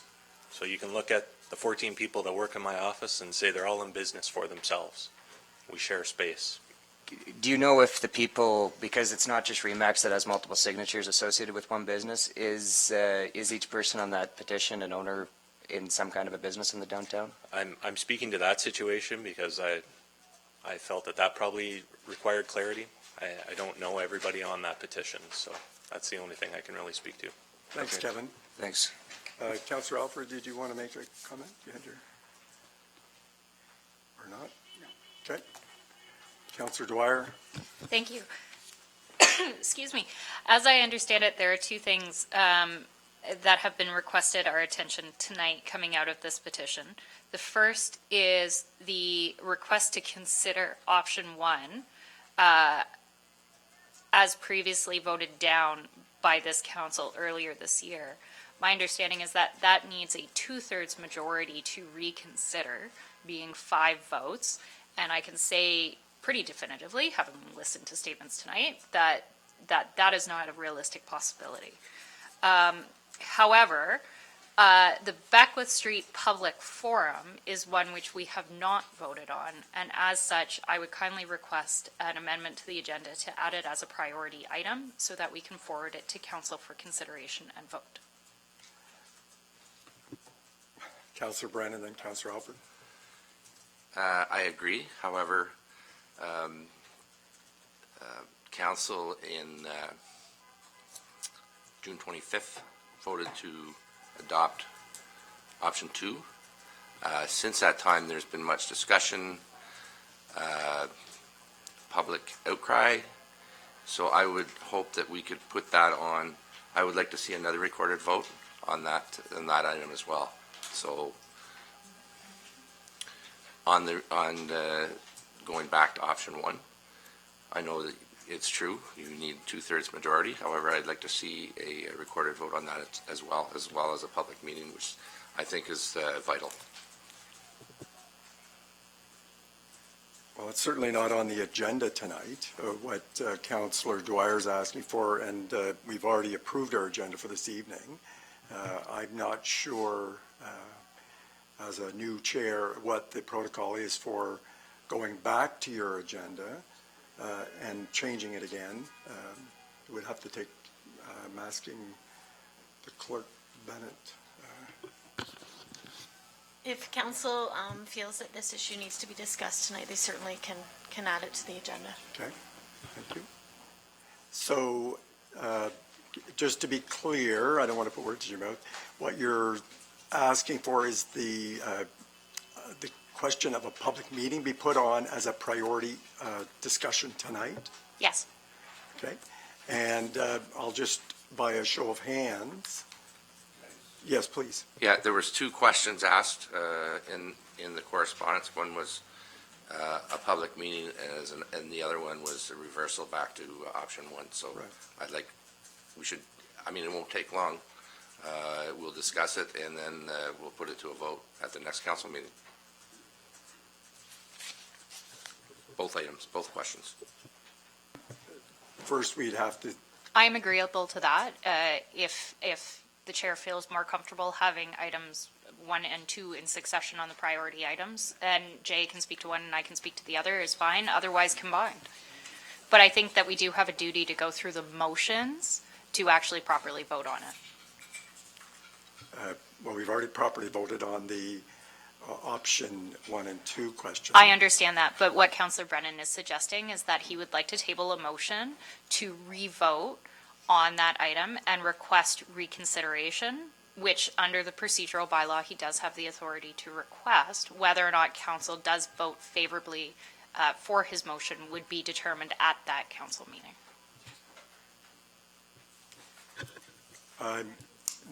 I understand. I just have, and again, it goes back to procedure, whether we revisit, council's made a decision on the parking option, and to put that back on the agenda seems not a good use of our time next week again. Certainly the question that Councillor Dwyer's raised about the public meeting, that we've not definitively decided one way or the other. We've said we've discussed it certainly, and the option was to go with delegations, and we've done that. But I will look to my colleagues to see if they want to revisit. And I think, okay, I'll just look to you guys. It's not my decision. Councillor Alfred? Just want to make, understand, so you want this to go tonight as a priority issue, is both of those two questions? Okay. And that would require us amending the agenda, or we can just do that on the fly? So following this discussion, you could add it as an addition to the priority If council issues. agrees. If council supports it, yeah. So there's the question. Do we agree to add these as priority items? Okay, so we'll just take them one each. Would council like to amend the agenda tonight to have the request coming out of the Mr. Hamilton's letter for a public forum table as a priority item later at the end of our agenda? By a show of hands? Okay, so that will be on. That's okay. Sure. So there's enough people that would like to see that as a priority item.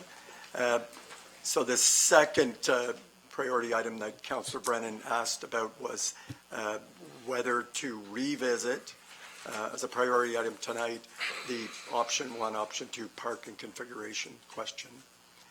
Is there an interest in doing that again tonight? Okay. So they'll So on your agenda, you'll see priority items. Okay, L would be the public forum one, and, okay, and then M would be on the parking option 1, 2. Don't go away, folks, those who left early, you're gonna, great. Any further, can we move on with the agenda then, folks? Councillor Dwyer. Can I request a very short recess? Very short. I'm fine with that. Thank you. My colleagues, 3 or 4 minutes? Thank you.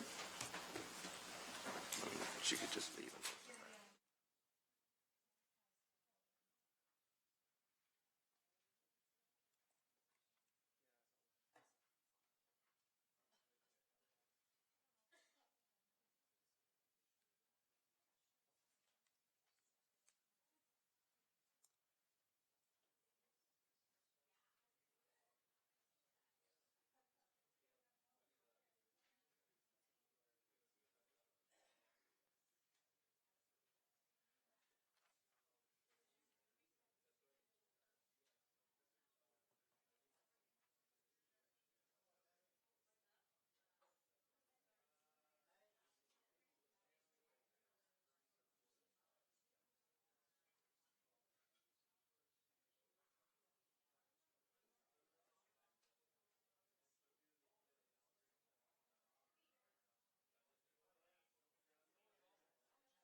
Start here in about 2 minutes, 15 seconds. Sure. You want to say 4:30 or is later better for you? No, earlier is better. Whenever you can do it early. Okay, then let's say 4:30. Thank you all. Correspondent item 6B, letter from Montague Township. It's relating to a property on Rideau Avenue. I don't know if anyone's going to speak to it. We received it. The recommendations receive and file. There's a minor variance off of Rideau Avenue in the Montague side, and there's normal protocol to advise Smiths Falls of the proposed minor variance discussion. So that's been filed. Any comments? Hearing none. 6C, letter from the Stewardship Ontario dated March 31st regarding the Blue Box Recycling Program. Again, it's information. Any comments or questions regarding that? You've all had a chance to look at it. Councillor Dwyer? Just to say, it's nice to see that we've received another substantial,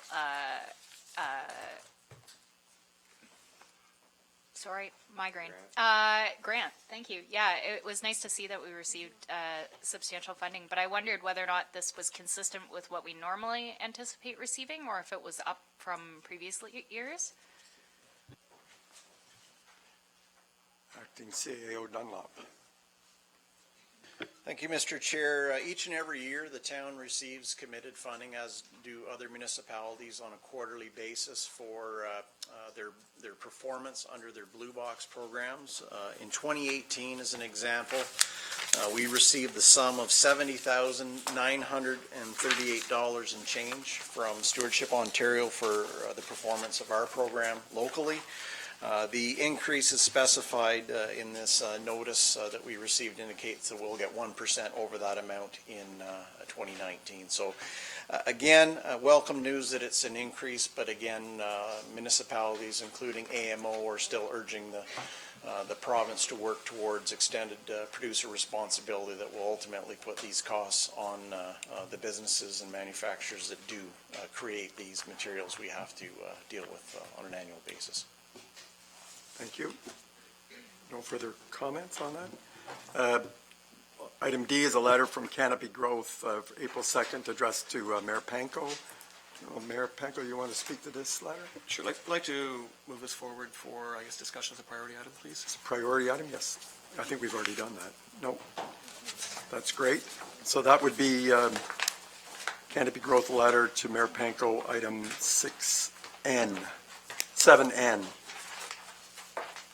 Thank you. That's the end of the correspondence. We're now into priority items. Right of entry by Councillor Alford. Thank you. With regard to the right of entry, I've been contacted by a constituent who'd like to see council consider a right of entry bylaw. After consulting with our clerk, Ms. Costello, this is the only time this council's received requests to consider this type of bylaw. At issue is access to a residence or business that is on the property line, and gaining access for repairs, etc., would mean trespassing on someone else's property because it's right on the lot line. As this is not a situation that the municipality has to date required or been requested for, it would set a precedent. So if council is agreeable, I would ask staff to come back with a report on the pros and cons of this right to entry bylaw. Councillor Brennan? Yeah, I'm fine with that. I'm just wondering, and I will find out with the report, but it sounds like it might be a civil legal matter rather than something the municipality might want to get involved in. But yeah, it's good to get a report from staff. Hearing no one objecting, then that'll be the direction to staff. Thank you, Councillor Alford. TSSA compliance, Jason Barlow, manager. Good evening, Chair McKenna, Mayor, members of council. Tonight I bring forward report 2019048. Its requirements that the town of Smiths Falls must comply with for TSSA regulations. Back in April of 2018, there was a report, inspection report completed that found we were not in compliance with many of the new standards that came forward through the TSSA regulations in 2015. This was done based on our license for source water protection. We had to have the inspection report completed. We have to do that on an annual basis, as well as with the town of Smith Falls changing their diesel supplier. We were looking at moving to that same supplier, and to do that, we have to have a updated inspection report so that that supplier can deliver us fuel. So there was a couple items there. So the recommendation is that we award Tandon Industrial the contract to make the repairs, FP AMO Hydrocarbon Services to oversee the repairs, and that we have council's approval for the budget shortfall of $30,000 to be funded from capital reserves. Questions or comments? It sounds like we're, Councilor Brennan? Well, we took the water course, so we know the implications of not saying no to Jason. We all know that, so I agree with it. Okay, go ahead. Thank you. Thank you. Yeah, so that would come forward as a resolution at next week's council. Yes. Thank you. 7C, Downtown BIA, Jennifer Miller. Thank you. I'm happy to present this report today to add a new member to our Downtown Business Association Board of Directors. In January, the DBA held their AGM and elected 8 members to the board, and that left 4 vacancies. At their March board meeting, they received an application from Kelly Island of Island Treasures, and the board moved to accept her application. It's staff's recommendation that council ratify the DBA motion and approve that the new DBA board member be accepted as presented.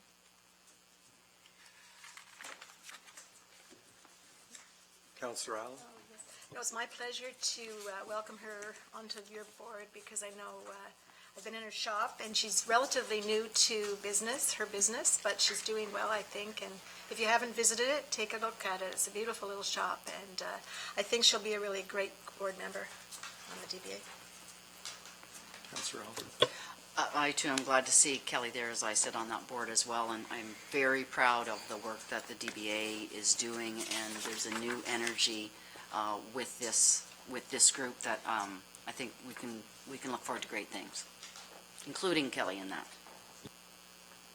So we'll be endorsing that next week through a resolution at council. No further questions. Thank you. Jennifer?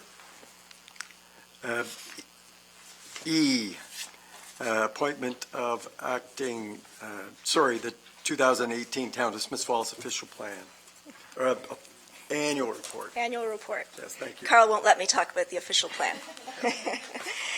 So on behalf of the management team, I'd like to present the 2018 annual report. This report provides an opportunity to reflect on the past year, and as you can see, 2018 was full of exciting initiatives and accomplishments. The document highlights great achievements of council, staff, and the community, and some I'd just like to highlight for you. The obvious one, the incredible growth of Tweed. They started 2018 with about 300 employees, and they ended with over 1,000. The launch of La Boat with 16 beautiful cruisers. The completion of the 4th round of the Service Sustainability Review with over $100,000 in operational savings. The completion of the first phase of renovations at Town Hall. Thank you for that. Beckwith Street Bridge repair, 118 building permit applications with a construction value of more than $172 million. 26 new business licenses were issued. 1,350 La Boat visitors came to town. The Honeywell Energy Audit found $100,000 in savings per year, and that'll reduce greenhouse gas emissions by 140 tons. And 4,000 people watched the RCMP musical ride, just to name a few. So having all of this information in one document helps the residents of Smith Falls see the work done by council and staff in a concise format, and is a great tool for future marketing efforts to attract new businesses and residents to Smith Falls. And the report will be made available tomorrow on the town website for everyone to enjoy. Councillor Dwyer? Thank you, Mr. Chair. Jennifer, this is an amazing document. It's miles beyond the one that we had last year, and I'm hoping that it'll get great uptake by the community and investors in the future. Do you have any statistics on how many people viewed the document last year? Because last year was our first, was it not? Yes, and I wasn't here, so I'm sorry I don't have those statistics with me. Okay. Do we have a way to track what the uptake of this document is on a go-forward basis? I can check with Kara Turner about that for our website. Okay. Yep. Thanks. Councillor Allen? I know we've got a long agenda. I just want to say I agree. I especially love the pictures, the choice of the pictures and the way it was put together. I mean, the information is wonderful as well, but the whole thing is just something to be very proud of, so congratulations. It was a on great it. team effort. So where can we find it again? smithsfalls.ca, Great, as of tomorrow. thank you. Thank you. So we're now moving down to H. It's the 2008, now we're at E, the appointment of the acting deputy clerk, Costello. Thank you. This is a quick operational item.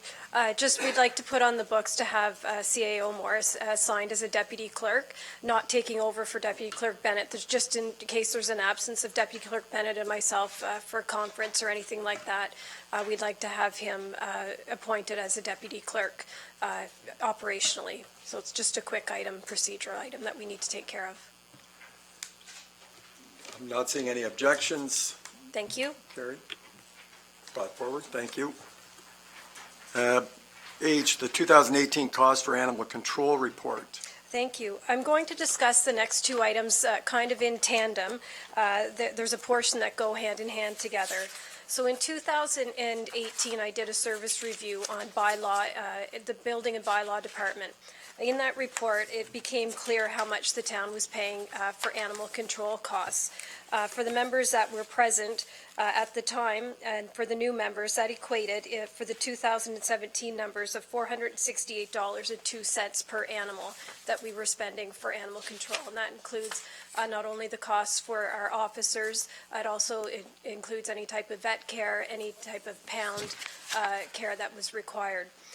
We went ahead and did the numbers for 2018. That was one of the promises that came out of the 2018 report, was that we would come forward with the numbers.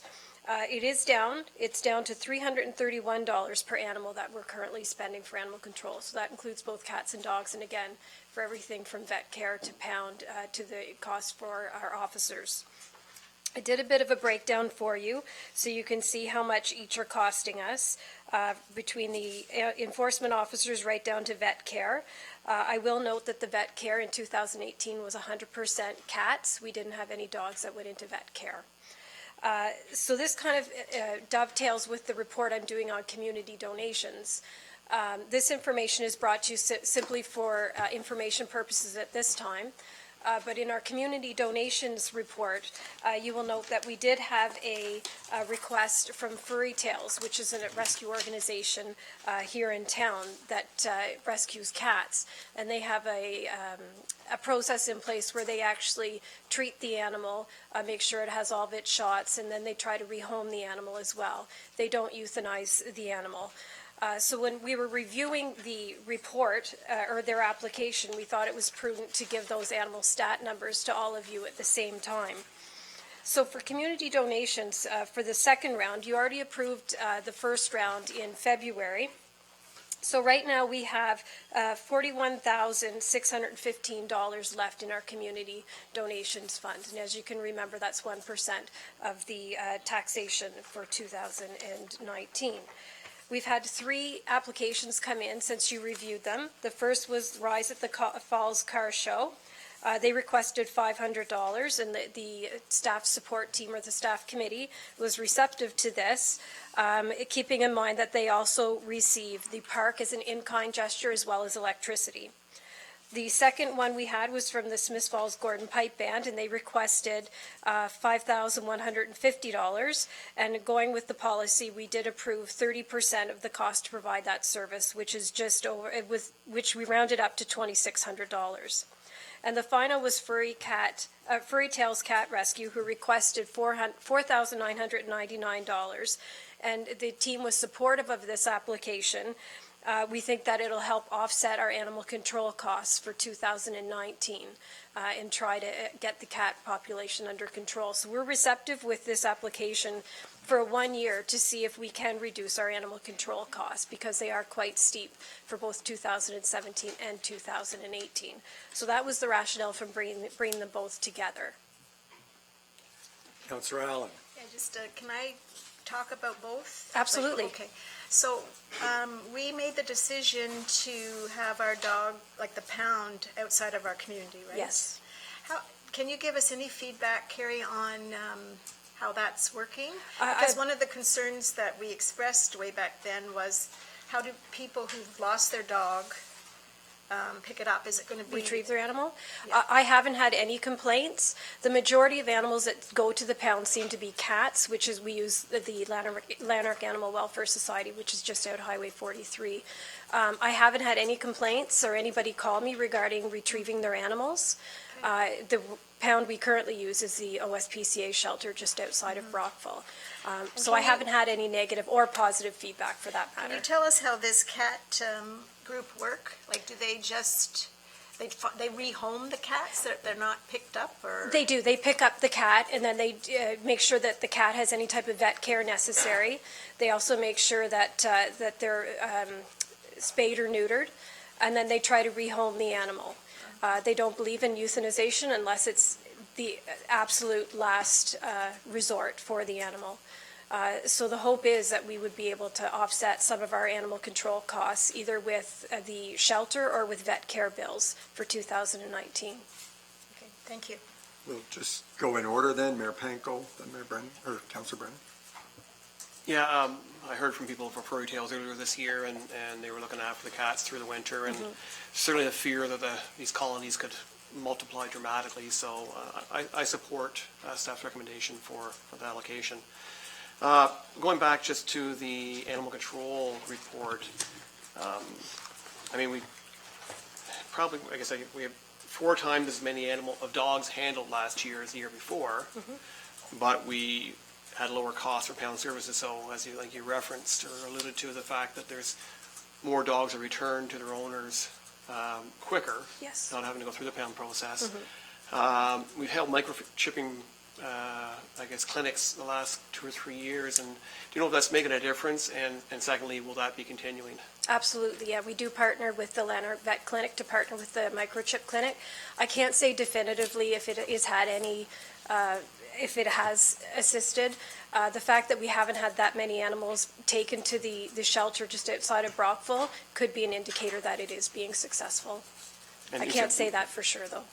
And plans to continue? Absolutely, yeah. Thank you. It's worked well. Councillor Brennan?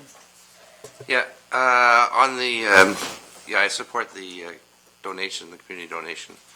On the animal report, it's indicative on the tags.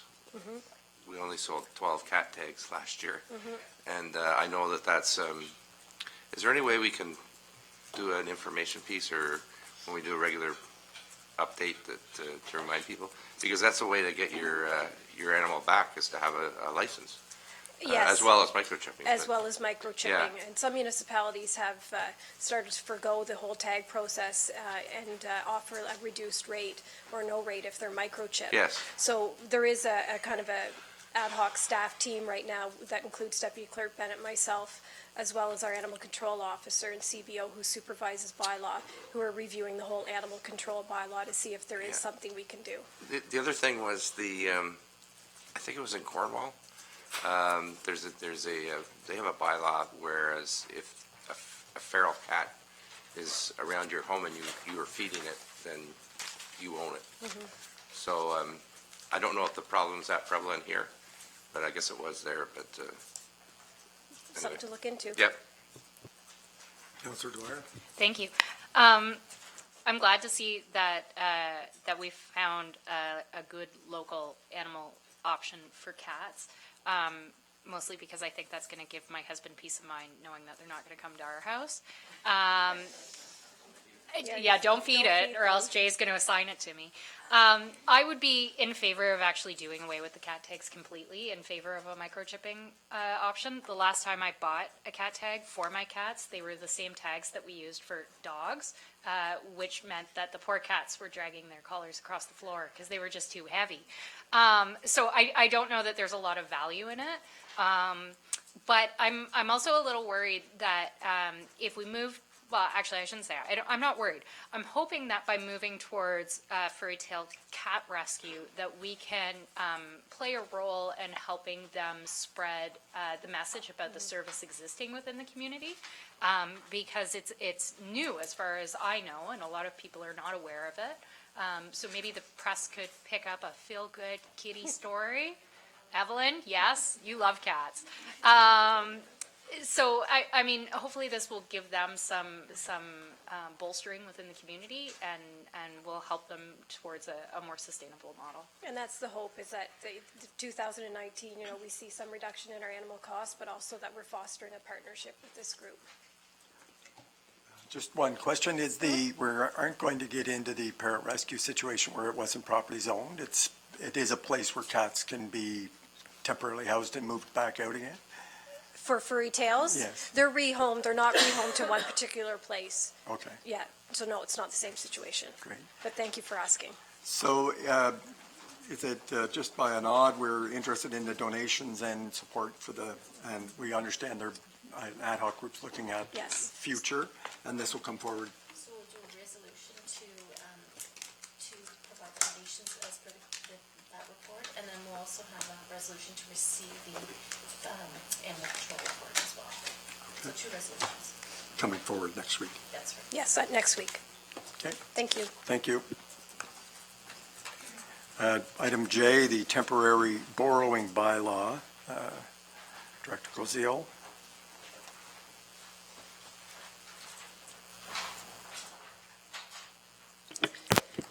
Thank you, Mr. Chair. Excuse me.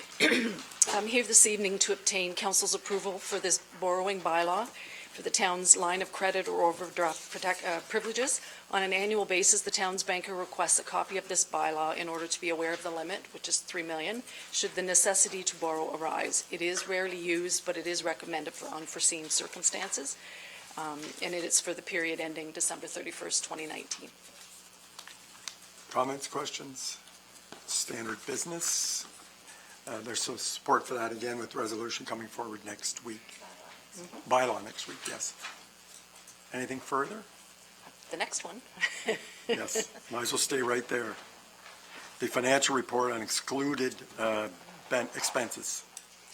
So the purpose of this report is to identify the impact of the town's accumulated deficit after reconciling the 2019 tax levy draft, or it's not a draft anymore, approved budget or cash basis budget with the PSAP requirements of accrual accounting. In 2009, the Public Sector Accounting Board, PSAP, introduced major revisions to the accounting standards where the municipalities are now required to move to a full accrual basis of financial statement reporting, not necessarily the budget that we passed 2 weeks ago. The new standards, however, do not require that budgets be prepared in the same way. So most towns, including Smiths Falls, continue to prepare budgets on a traditional cash basis. So Regulation 284 allows for the exclusion of amortization and post-employment benefit expenses. In addition to these excluded expenses, the following items that are included in the cash basis budget are to be excluded from the PSAP full accrual budget. Principal paid on debt, transfers to and from reserve, and the acquisition of our tangible capital assets. So included with my report, Appendix A, provided a summary of the impact to the accumulated deficit. The adjustments convert the budget from the cash basis to the accrual method of accounting and result in an estimated decrease to the 2019 accumulated deficit of $3.2 million as our revenues exceed our expenditures. That being said, it is important to note that our 2019 capital budget is currently being funded by approximately 4.1 in approved and pending grants. Prudent asset management principles suggest that in minimum, contributions to the capital program should be at least equivalent to the historical amortization expense.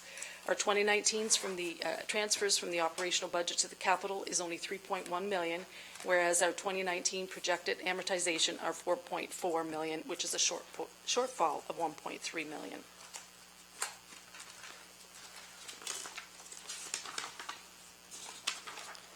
Therefore, it is staff's recommendation that council adopt this report to meet the requirements of Ontario Regulation 284 by reconciling the 2019 budget in PSAP compliant format.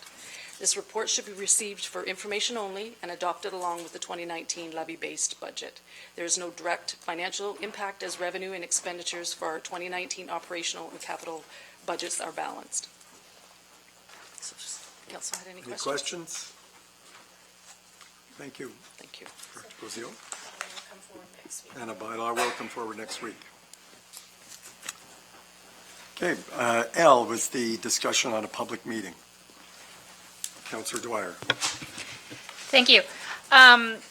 In preparation for this priority item, I've actually gone back to the staff report that CAO Morris presented to us, and the meeting date that this was heard was March 4th.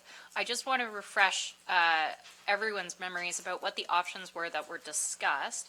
CAO Morris suggested that there were multiple venues that we could use as public engagement forums with the community about Beckwith Street.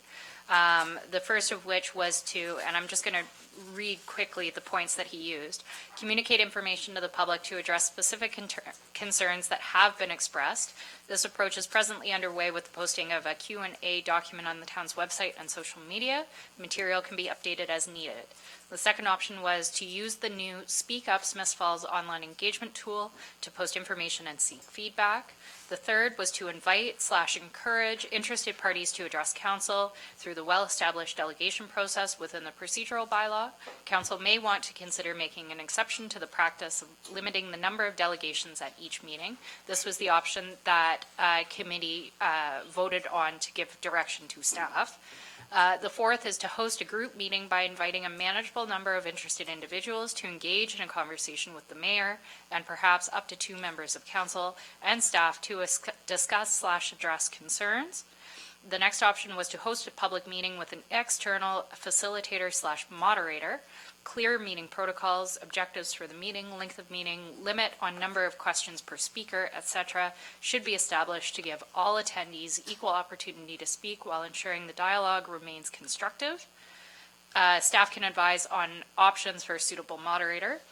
The next option was to host a public meeting with an in-house facilitator moderator.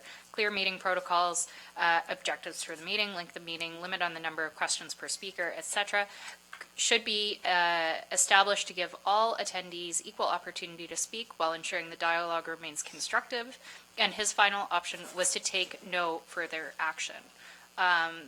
So with that, I voiced at the time support for an external moderator to host a public meeting as instructed and in accordance with the provisions that CAO Morris suggested, but I was voted down. So with that, perhaps through the chair, we'll just open the floor to discussion, to straw vote moving it forward to council. Thank you. Councillor Alford. Just a process question I want to make sure. So you were voted down? So there was a vote on this and you lost your vote? There was a straw vote. Okay. But it was not a formal vote to move anything forward to council. Okay. It was not voted on at council, and that's the only way to finalize the discussion. Okay. Just want to make sure I understood.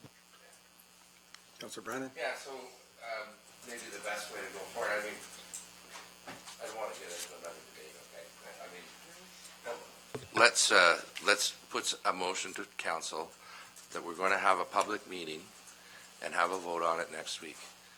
Okay, so I would propose an external moderator and with the parameters that Councillor Dwyer just described, and then we'll vote on it. And if you want to go on, have another half an hour debate here, I'm willing to do that. But I think that at the end of the day, everybody wants the opportunity to be heard. And and going forward, in my mind, that's the only way that you're going to, and this council is going to get some credibility back. And so let's put it to the council next week. Let's vote on it, and then you'll have a definitive answer to this question that has been posed time and time again. So, Mayor Panko? Yep. I guess back procedurally, I guess we would need majority at committee agreeing to move it to council next week for formal decision. Is that correct?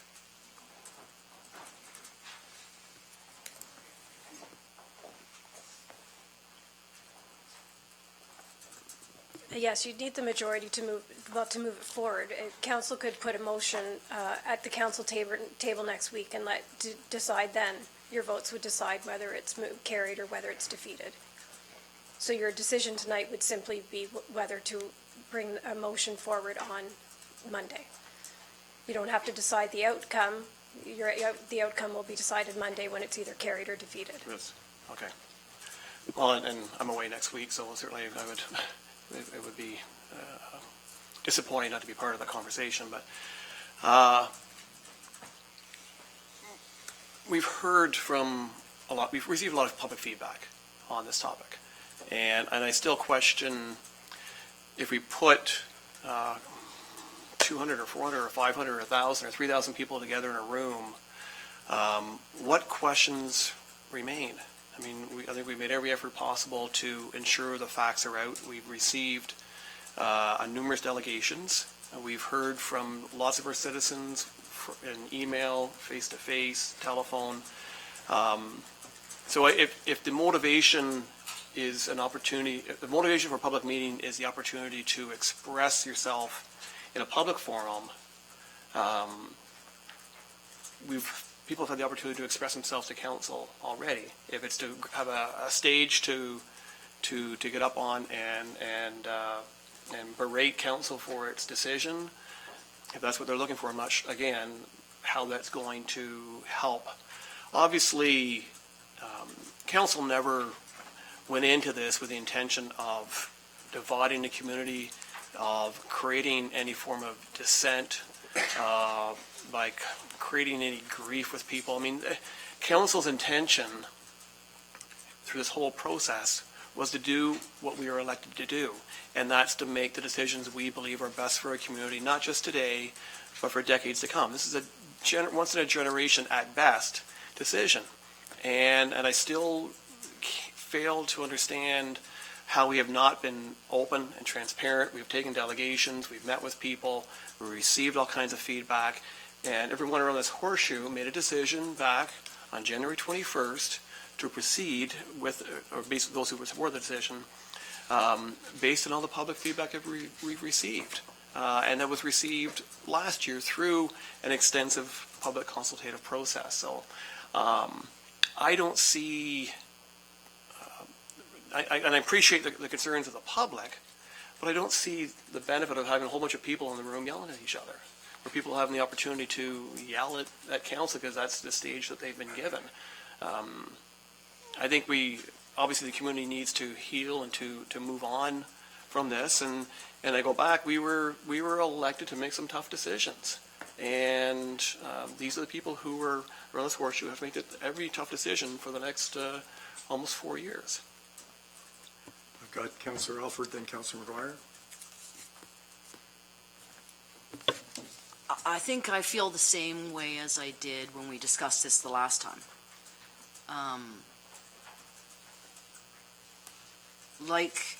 Like so many of you, this was a revisit of a previous council's decision. I do not feel, and I've stated this on numerous occasions, that council did their due diligence with regard to the decision they made. This council revisited it, looked at it, made a different decision. Lord knows we have heard from a great many people, and not unlike the mayor, I asked this question when we discussed this the last time. What is left to answer? What are you hoping comes out of this? Because if what you're hoping comes out of this is a reversal of our decision, then I feel that this is just more divisiveness heaped on it. This council has said over and over, almost ad nauseum, so I'm not exactly sure what we would be accomplishing with just 500, 200, 5,000 people in a room. What is it, what we've heard from the business community, we've heard from individuals, we've heard from a trucking company, we've heard from, it's not like we haven't been listening, it's not like we haven't been getting feedback, it's not like we haven't been paying attention. I just don't know what more questions there are. Councilor McGuire? Thank you. I agree with the idea of a public forum, and I've got 3 conditions that I'd like council to agree on just to ensure that it is productive, as Councillor Alford's worried about.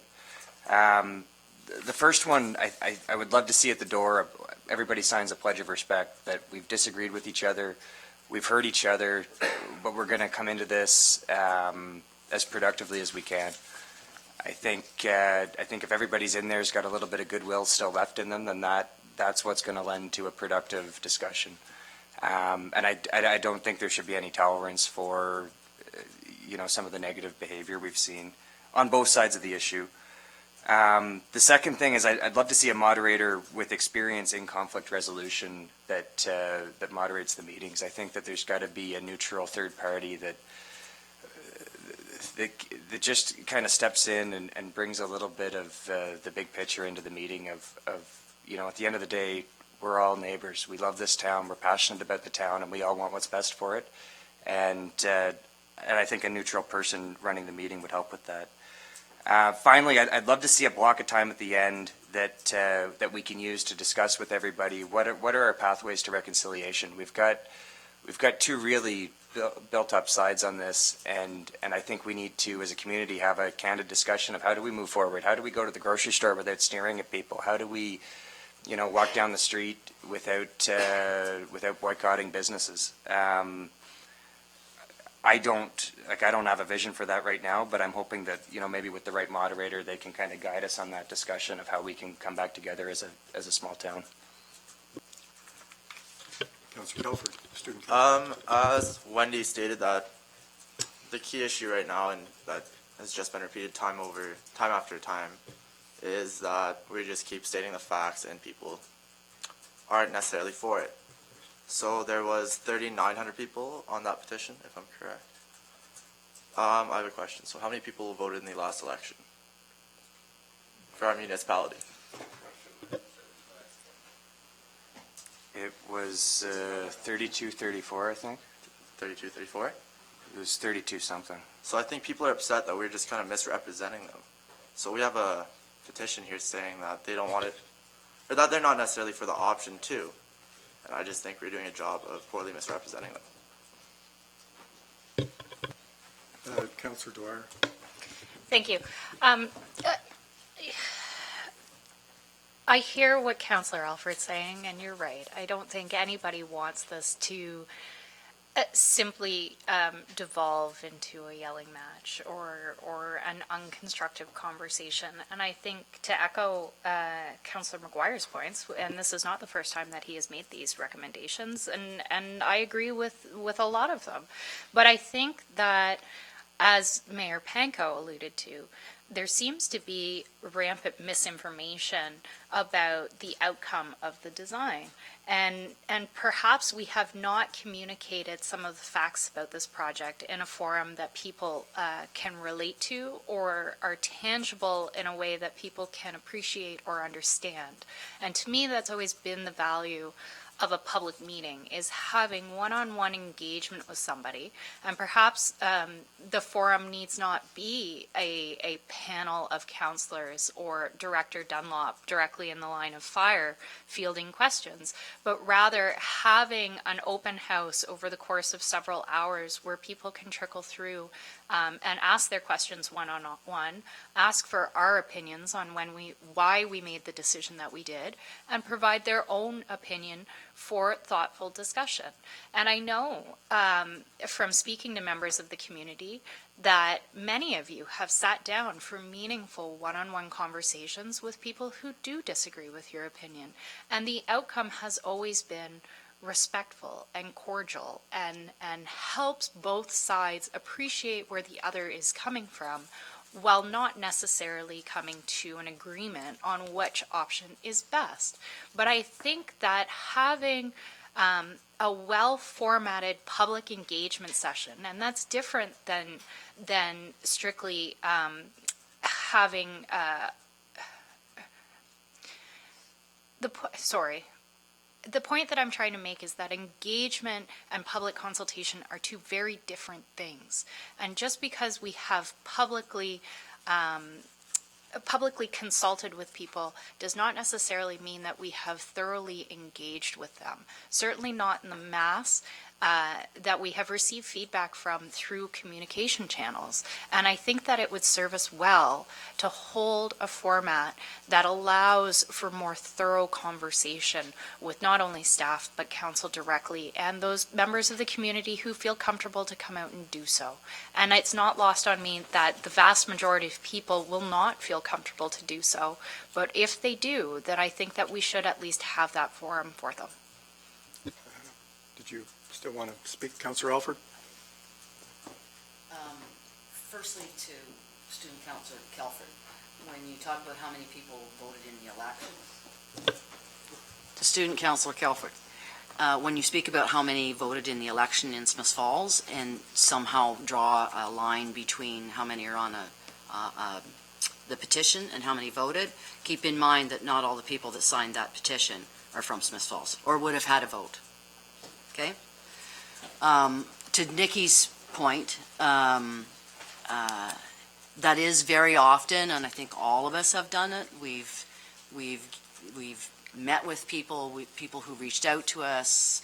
We've had many of those meetings, many of those conversations, and would have more with anyone who wished to have them. But there are minds that will not be changed, no matter what we say, and we've seen it constantly, over and over and over. So I would look, am I up for having more conversations with people who want information or any of that? Yes, an engagement, if you want to call it engagement, that's fine.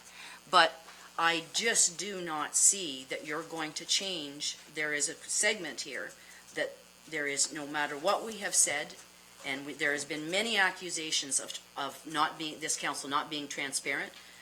If we were trying to get any more transparent, we'd be taking our clothes off. We're doing everything in front of the camera. We're meeting with everybody. We're reading everything that everybody. I'm not sure how much more transparent we could be. But if someone wants to more engage with us, and we can find some mechanism by which to do that, I could maybe lean that way. But it is ultimately this council's decision to do what they judge is the best thing for this town, for the future. That is what we were tasked with. And I'll leave the floor for a moment. I'll just ask, is this in response to the? Yes. Yeah, so to Wendy's comments, I hear what you're saying about the fact that you would willingly engage in discussions with any member of the public. All I'm saying is a public meeting provides you a consolidated format for doing so.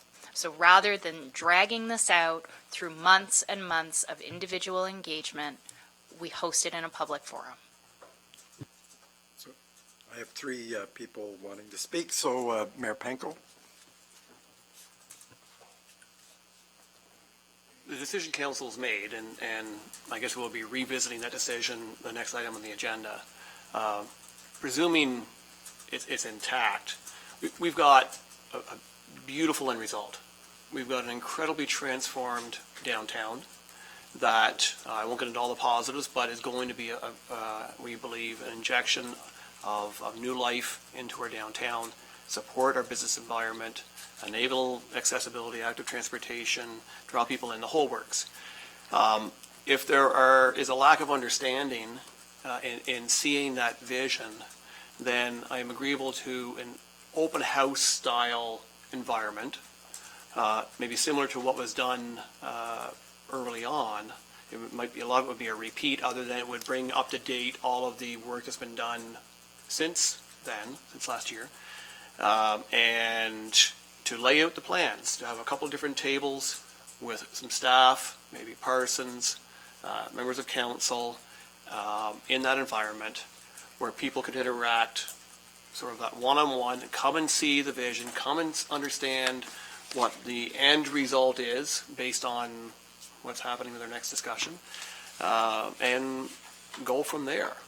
I think that's different than a facilitated moderator situation where you've got one camp and another camp and people yelling across at each other. So I think that might be a more productive method of communicating the end result.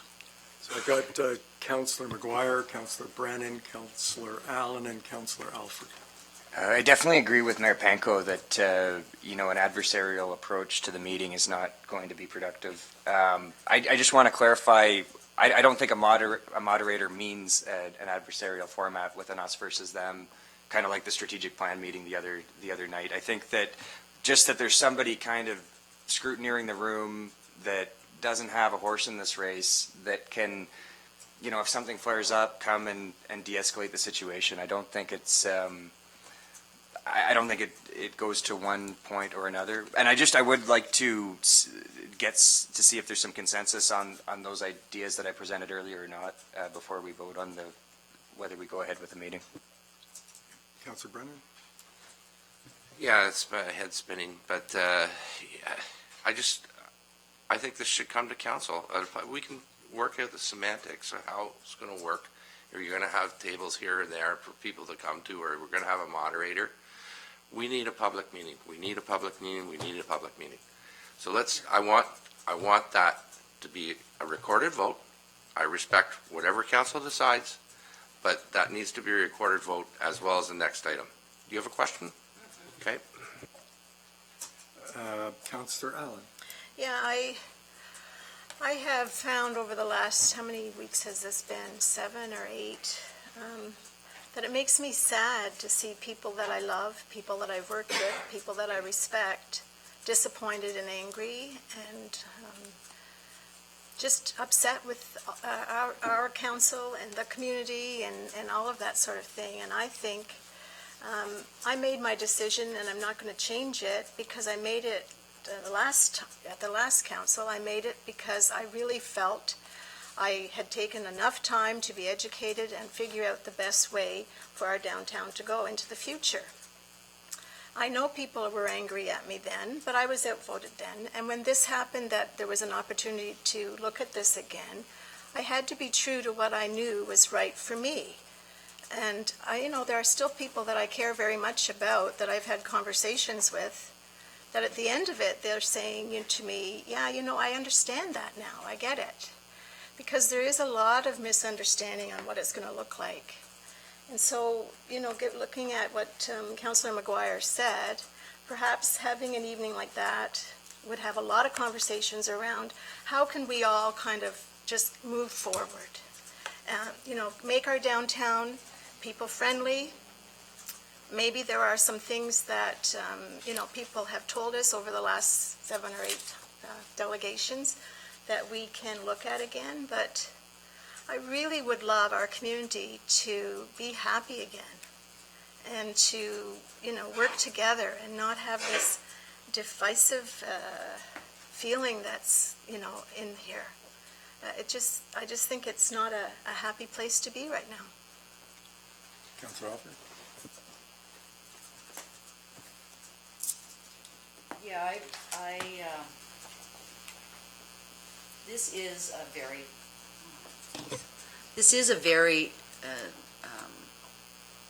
heartfelt issue for a lot of people, and for me and Councillor Brennan, if every time I speak you're going to roll your eyes, I'll have an issue with that. Don't look at me then. I'll take a moment.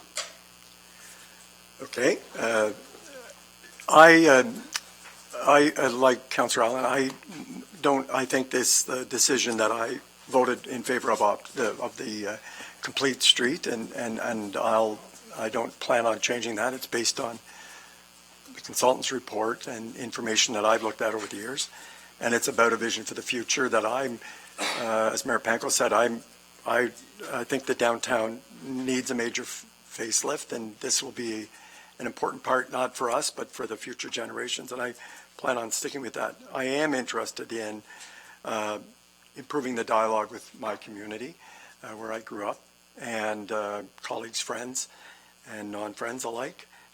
So if there is a format, I'm not interested in a big, like has been said, a public meeting where, but if there is a format that would work, as Councillor McGuire is talking about, facilitated conversation, a number of those options were available to us. So I think we could have that discussion next week if there's interest in some ideas. And that's Councillor Dwyer. So to provide clarity to our deputy clerk, the motion that will be coming forward is a vote on whether or not council will conduct a public meeting, the details of which will be discussed at a future time. Along the vein, it sounds like that we've all discussed, that brings people together, perhaps facilitated, and in a venue and in a format that isn't about clashing. So Fine. There are some caveats there. Fine. Okay, thank you. Bring that forward, a resolution next week. Thank you. The next one, parking option 1 and 2. I think Councillor Brennan wanted to see this put back on. Well, there was 2 requests made by the letter attached to the petition tonight, and we dealt with one, which was a request for public meeting. The other request was to rescind the decision of January 25th, or 21st. So we need to deal with that. And my notion is that although I'm pretty clear from committee what the feeling is here, I think that request has been made in the last couple of months a number of times, and we need to deal with that. So the way, in my mind, to deal with it, not through a straw vote, but through a recorded vote, and I would put that on for a next council meeting. Clean and simple. I don't want to debate this anymore. I don't want to debate it anymore. Right. But we need to be clear about the decision this committee's made. So yeah, that's what I'm going to do. Yeah, I hear you. The point would be, though, that council would need to agree that they want that on the agenda next week. That's committee's decision. Yeah. So not to get into it, as I agree with Councillor Brennan, we're not going to reopen it, but do we want this on a revisit on council's agenda next week? And we would just go around the horn. I agree. I'll come back to our student councillors at the end and just see what your thoughts are. I'm in favor of it. Okay. I think at this point, it needs a five people around the horseshoe to rescind it. And as we heard from Director Dunlop, there's $1 million at play. At the same time, we've heard from a lot of delegations. We processed a lot of information. But unless there are 2 other people outside of Councillor Brennan and Councillor Dwyer that want to bring this up again, I really think that this is digging the wound deeper. It's not going to pass. It's not an effective use of staff time. It's not an effective use of anyone's time, and it gives a lot of false hope out there. So the tender closes, what is it, on Thursday? Any kind of pivot at this point is going to be would be an incredibly expensive decision, starting at the $900,000 plus the cost of switching, plus the fact that the other plan was more expensive to begin So with. you don't want to see it on the agenda next week? I can't support it, sorry. Okay, thank you. I do, just for the record. Okay. Just for a recorded vote for the record. Thank you. Yep. Mayor Panko? No, for all the reasons I've stated before, I support the Complete Streets model. I believe it was the right decision. I respect the suggestion from people in our community that they don't want to see the parking configuration change. But this is about so much more than parking and asphalt. This is about, again, creating a downtown environment that's going to support our businesses, that's going to enable accessibility, barrier-free accessibility for everybody to get out of their car, park safely, get out of their cars, get on the sidewalk, for cyclists, the whole works. And as Councillor McGuire said, to bring it forward and delay this further creates further risk. We also are still hopeful the Connecting Link program is going to be part of the budget announcement on Thursday. So that's also an important factor. We've gone down this road. I support Council's decision. And furthermore, I wouldn't even be here next week to vote on the identification. Okay. Councillor Allen? I agree with Councillor McGuire as well. So, And for the reasons I just said, I mean, the last term of council, I worked really hard. I visited places. I talked to Mr. Dunlop till I think he was sick of seeing me in his office. But I think I made a decision that was the right one for my community down the road. Maybe not right now, obviously. There are people who are angry at me, and I have to live with that, but it's the right decision. okay, thank you. Councillor Alford? I agree with Councillor McGuire. I have all along believed that this is the right thing for Smiths Falls, and I continue to believe so. So no, I don't want to revisit this decision. Student councillors want to comment? I believe if we don't do it, it's just misrepresentation for the community. Doing the, bringing back, revisiting option 1 versus 2? Correct. Okay, thank you. Any comment? Okay, thank you. I'm not, I don't want to see it brought back up again. I think it's divisive. So it shouldn't be on the agenda next week. Thank you. We're down to March. Yes, the Canopy letter, Mayor Penko. Yes. Canopy has requested my support to participate in a meeting with the Congressional Cannabis Caucus, which is a group of U.S. senators, bipartisan group, along with Independent Senator Tony Dean, who is a sponsor of Bill C-45, and I believe also our MP Scott Reed, who would be in attendance April 30th in Washington. And it's not just an opportunity to communicate the story of Smiths Falls and Canopy and that mutually beneficial relationship. It's also an opportunity to learn even from the congressional members down there, who I believe are all from states that have legalized either recreationally or medically or both. And so I believe it's an opportunity to bring back some insights of their experience who've gone down this road even before we have. So looking for council's support that I'd be able to travel to Washington with the Canopy delegation. Comments or questions?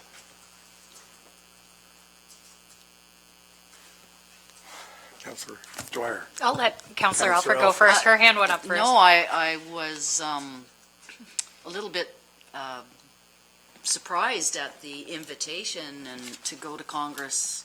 Someone from Smiths Falls, our mayor from Smiths Falls, to be invited to go and appear before the United States Congress, I think is a great honor, a great feather in the cap of Smiths Falls, and I would support you going. Councillor Dwyer. Thank you.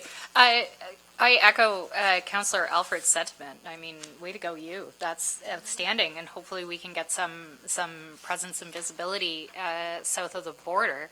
I do wonder whether or not this is a budgeted expenditure, or whether or not you would be included as part of the. If I may. Yeah. Yeah, no, they will cover the expenses.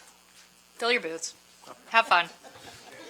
CNN would be good if you could get Councillor it. Dwyer, or McGuire. Thank you. This is stuff so new to me. How does this work from a reporting perspective for transparency? And I know we got some hats donated or give it as a gift, and we didn't take those. Does this fall into that kind of category, or how do we? proceed. No, if I may, I have also run this through our integrity commissioner, and they have no issues whatsoever with it.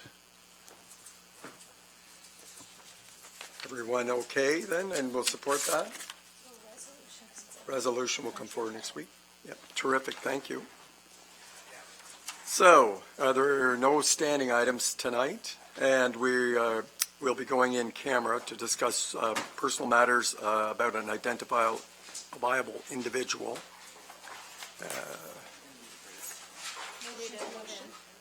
And we're going, yes, need a motion to go in camera? Yes. Yes. From here. Moved by Councillor Allen, seconded by Councillor Dwyer. All in favor? It's carried. And we're going to go right in, if that's okay with folks. No, because the cameras are in here, they're set up next door. Sorry.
building. I'm assuming for the minutes, it'll be just note, but Councillor Brennan's not present. Rise and report, personal matters about an identifiable individual. Council provided staff direction on a personal matter regarding an individual related to utility account. And the second one, the education or training session, council provided staff on future training session that may be offered to council at a future date.